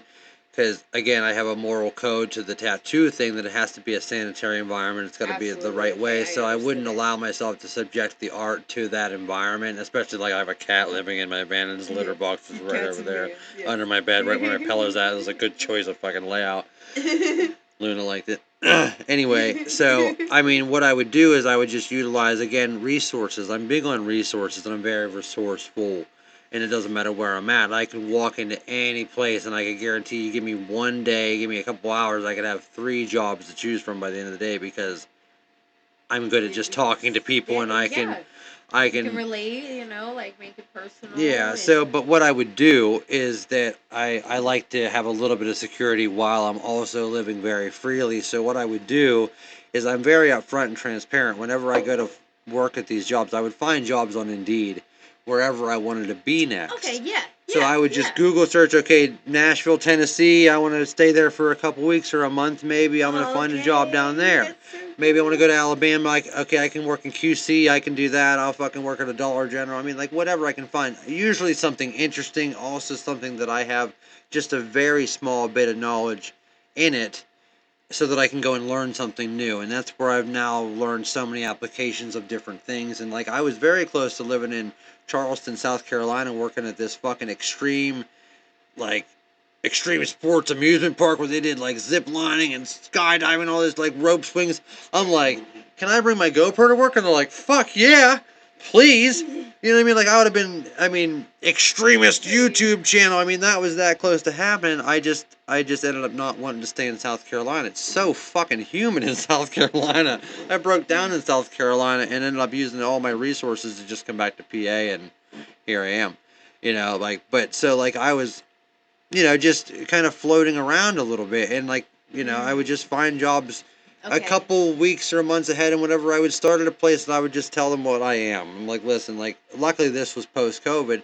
Most places were pretty desperate, and they're like, okay, well, like, take you on essentially as a temp. How long are you going to be here? I'm like, well, I mean, this seems like a pretty interesting area. Maybe I could spend a couple months here, like, if I like the job, and I like the people I'm working with, and I like the area, Yeah. there's no end in sight. Maybe I'll stay here forever. I have no idea. Yeah, You know what I yeah, mean? So like, and I found some really cool little places. These places like a place called like Burton, Ohio. You go in there and it's like a little bit of stepping back in time. A very slow moving town. It's very cute, but it's also got a lot of very cool resources and a lot of live entertainment very close by. A lot of antique shops, tattoo shops, a lot of cool stuff. Like I could live there. Like if I got tired of this place, I would go there. It's like, so I've now got this whole network map all over the country of like, that's a cool spot, and like, man, through Tennessee and all this stuff, and boondocking, living in a van with a cat, it's like I just would make enough money to keep myself afloat, and sometimes I would go a couple weeks or months without having a job and just kind of, Well, yeah, it was cool. Furthest south you've gone? Oh, I guess, well, what's lower, Georgia or South Carolina? Probably Georgia. Florida? Oh, I've been to Florida, yeah, Okay. but not on this last stint. Like, I was in Florida with family before. Like, I didn't take the Okay. van to Florida, but that's where I was going. I was going to fucking Wildwood, fucking Florida for Swamp Fest. And then I was just going to fucking pan it out from there. Actually, I was planning on going to Colorado because I figured after I was stuck in the humid heat of Florida, I'm going to the Rocky Mountains, motherfucker. I love drastic change. Yeah. I like black to white. I don't like any transition. I don't like any acclimation. I want to go from polar opposites. I like that culturally. I like that visually in my landscape. It's just nice shock therapy. It's just like you switch it up. dropping it in the fucking ice plunge or the cold plunge. It's like, I like total shock of the system. You learn the most from that, and again, I like to be very indifferent. It's cold. One time I jumped in like a freezing cold lake. It was like just thawed out. You know what I mean? Like it was just like a hot day, but like it was so cold. I was gonna tell you to bring a bathing suit. Yeah. You seen a river, didn't you? And oh wait, river. It was a creek. Mhm. You heard the river, Mhm. and then we found it. Mhm. Yeah. Emoji River Bridge. Bridges are cool. It's ridiculous. I want to build a though. bridge. That's like the cool thing too. That like I want to be able to say like I built things. Like if I like was part of a project somewhere, be like, oh, I built that. It's funny. I mean, maybe it's not funny because I'm a photographer and stuff, and I appreciate so things. fun. I have a favorite bridge. Okay. You know what I mean? Bridges are so cool. In post-apocalypse world, if everything went to shit, where I would go is actually a bridge. You know what I mean? It's really fucking funny that like you said that, because like I have spent so much time under bridges and looking at every fucking rivet and every piece of metal. And again, I worked at the scrapyard. I understand like plate and structural and heavy duty steel and just like how things are built, just to the framework of it. It's like, man, to say that like you constructed that like and you bridged two places. I mean, on so many different levels, it's like, holy shit, like, and even somebody that designed it, I mean, like, but to be hand in hand and, like, you were up there and you Just had to have lay a it hand on together. it, say, hey, I laid some beads there or something. Yeah, It's weird to think that that's somebody's canvas, because again, like I'm very, in tune to the way that I but like create. there's like an industrial world where it's like make this, but like you're building things. Well, and without that, it's like, man, so many things wouldn't be possible without that application. Yeah. And it's like, look at like the Kinzu Bridge. You know what I mean? Like that's a whole time of history to where now that thing was destroyed, and like what I love the most is I went down, which I don't even think you're allowed to be down there, but I went down because they left all of the pieces of the bridge that fell from that collapsing all down there, and like I literally climbed over every Which fucking one is piece. this in Baltimore?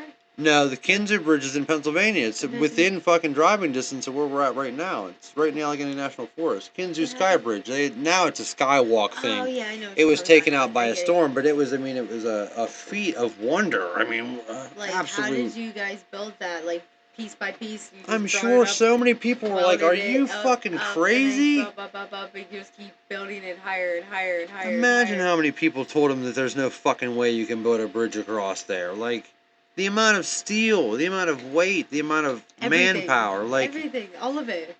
I mean, just the And ingenuity. drive and, yeah, That's the thing, the motivation too. I mean, like, and the fearlessness of the people who were up there building that No fucking fear. thing. Because There like, was no fear. there's people afraid to walk across a bridge that's fully No stable. fear. Imagine you're up there, the one putting it together, and you got to have so much trust and confidence in the people that are standing next to you, and also. It's a team. Everybody has to Like, have the how do you same even standard. You're not even on a rope. Like, you know what I mean? Like, there's no safety. Oh, look at net. them dudes that built like the skyscrapers in New Yeah, York and really, stuff like that. They're just like, eating sandwiches and Like, nuts. it's just normal. Like, there's just like It up gives me there, anxiety like, just looking at what? those photos. Like, you're just like up there, it's so high up. Yeah, they have like that whole. It's like, I think it's called like Art Deco, and like all the buildings are like really created. It's very cool at the top. Well, it's like the appreciation like of the super high. craftsmanship. But yeah, you like know? it's minute details that are I mean, no longer like a thing. I was talking to that kid about like gargoyles and stuff. Like when did they stop? Like just like we looked at that. I mean, that church you said that probably wasn't made by hand, but still, just the attention to detail and architecture and stuff. There's some of it, like you can tell some of the details, like that church, but there was like the statues, like you can tell they were replaced. They weren't the same color. Well, they probably had to. I mean, you got to keep it beautiful, I guess. Yeah, the other place had missing places for no statues. There's codes and ordinances and shit. There. But I will say, it's like But, to have that within walking distance. I mean, like the wash of serenity and peace that you have just walking through there. And I don't think that very many people even appreciate that. Like, I mean, I've spent so much time just in that little side walking path there. Okay. I've never seen anybody walk through there. I've had people ask me what I'm doing over there. I'm like, I'm just looking at all this. I mean, like, there's so much overgrowth, and I mean, like, It is stuff. like I said, I could sit there and look at that steeple all day, and just again, somebody Like, had to get up there and put that shit together for one. Like who got up there? Who manufactured the cross? Like, like how did it get up there? You climbed the ladder, and how did the ladder? Like all of it. You might, take an interest in understanding blacksmithing and stuff. That's something that I'm like, Yeah, man, that's my next forging mission. steel, Yep, that that's kind my of next stuff. mission. I think that would be cool. I actually meant to ask you too. So you have a welder. I'm over here melting shit. Oh, But you have a welder. So what do you need to do that as far as a space? Because the ventilation we talked about. So you can't just do that in your house. You can't do it in your garage. How do you have a space to do it? Like. What does your studio look like for Well, a welding? backyard, but no, I don't have one yet. But I mean, like in your it's mind. Ideal, a steel place out in my backyard. So would it just be like a steel workbench almost? No, no, it'd have to be like indoors, because you can't have like air. Like some of them you can't have air; it would affect it. And then Oh yeah, right. Obviously, it's pooling liquid fucking magma, so it would be. Yeah, that that's would not be a good. Yeah. Plus, just obviously debris and any kind of like what I would consider like cross contamination. Yeah, anything that's getting that's into for it. like the shiny metals. Like if I had to sum it up, like stainless steel, aluminum. But like that's all like a whole process. I would like the shed just to be like out in my backyard. I don't have a garage, so that would be ideal. Just something small. I have a workshop that I'm employed at. I'm the first female employee welder in 30 years. That's fucking wild. And like we talk about how it's a male dominated industry, but that's an accolade that you have. Yeah, and it's cool because they just give me work, like, you know what I mean? And it's like a small family business. I bet they're fucking so proud. I mean, like, to see someone, like I said, like, I'm sure you probably were visibly nervous and unsure. You know, you carry yourself. Go in places. Yeah, I mean, No, but like, did you have a lot of confidence going in? Were you ready? I'm like, pretty confident all the time. Yeah. Yeah. I'm not used to people having the same way. Like, again, I walk into any environment. Like, I live here. I've been here before. I'm just. Well, and you probably immediately felt at home. You know, you probably I was gelled like, okay, with like, people. let me know what's up, and I have my own table. I have a table like this. I sit at and stand at and work at. Like, it's my little area. I'm sure I've seen it. I mean, obviously, I love that you capture so much of what you do because I have through all of this, and I'd love to know, you probably don't have a tripod even like this. You know, I seen you today, how you take photos. Like, if I would just help you just a little bit, hey, here's something that will hold your fucking device. Here's something that Nah. I gotta Can I put a GoPro on your helmet? I propped it up on No, because I just want it to be just solely me, and I don't want it to capture anything else. It still could be. It would just be more efficient. It wouldn't fall over. I have to prop it up on a piece of metal, make sure. Yeah, make yourself a little fucking phone holder yourself. I make yourself have that. That's what I do, and it's. Is it out of metal? Did you weld a thing? No, it was already gifted to me. It's just it's my little practice thing. So I test and zap welds on it. Yeah. I have a whole bunch of PEM nuts. You got to take a picture of this because this is essentially your. This tripod. Would be it's my metal pod. But it's also your. It's like a little cup in a way. Your little warm up. Like I said, you can kind of get yourself ready. Yeah, I think it's cool because I can see my progress. I can see what I do. I can see it, and I'm a visual person, so I can go back and improve because it's all about improvement and Well, that's the nice thing about what we do is there's constant feedback. Share. I think it's just cool to share. One day I was like, why am I not taking videos of this? This is really cool. I feel like other people need to witness this and see and take appreciation to something that is really cool. It is really cool, and there's it's it sends a lot of people are like, oh, that's a dying field. No, things it's always. Really not. What do you mean? No, it's cool. It's look at all the shit being built all the time. Yeah, all the time. Are you kidding me? Where do you think this stuff comes from?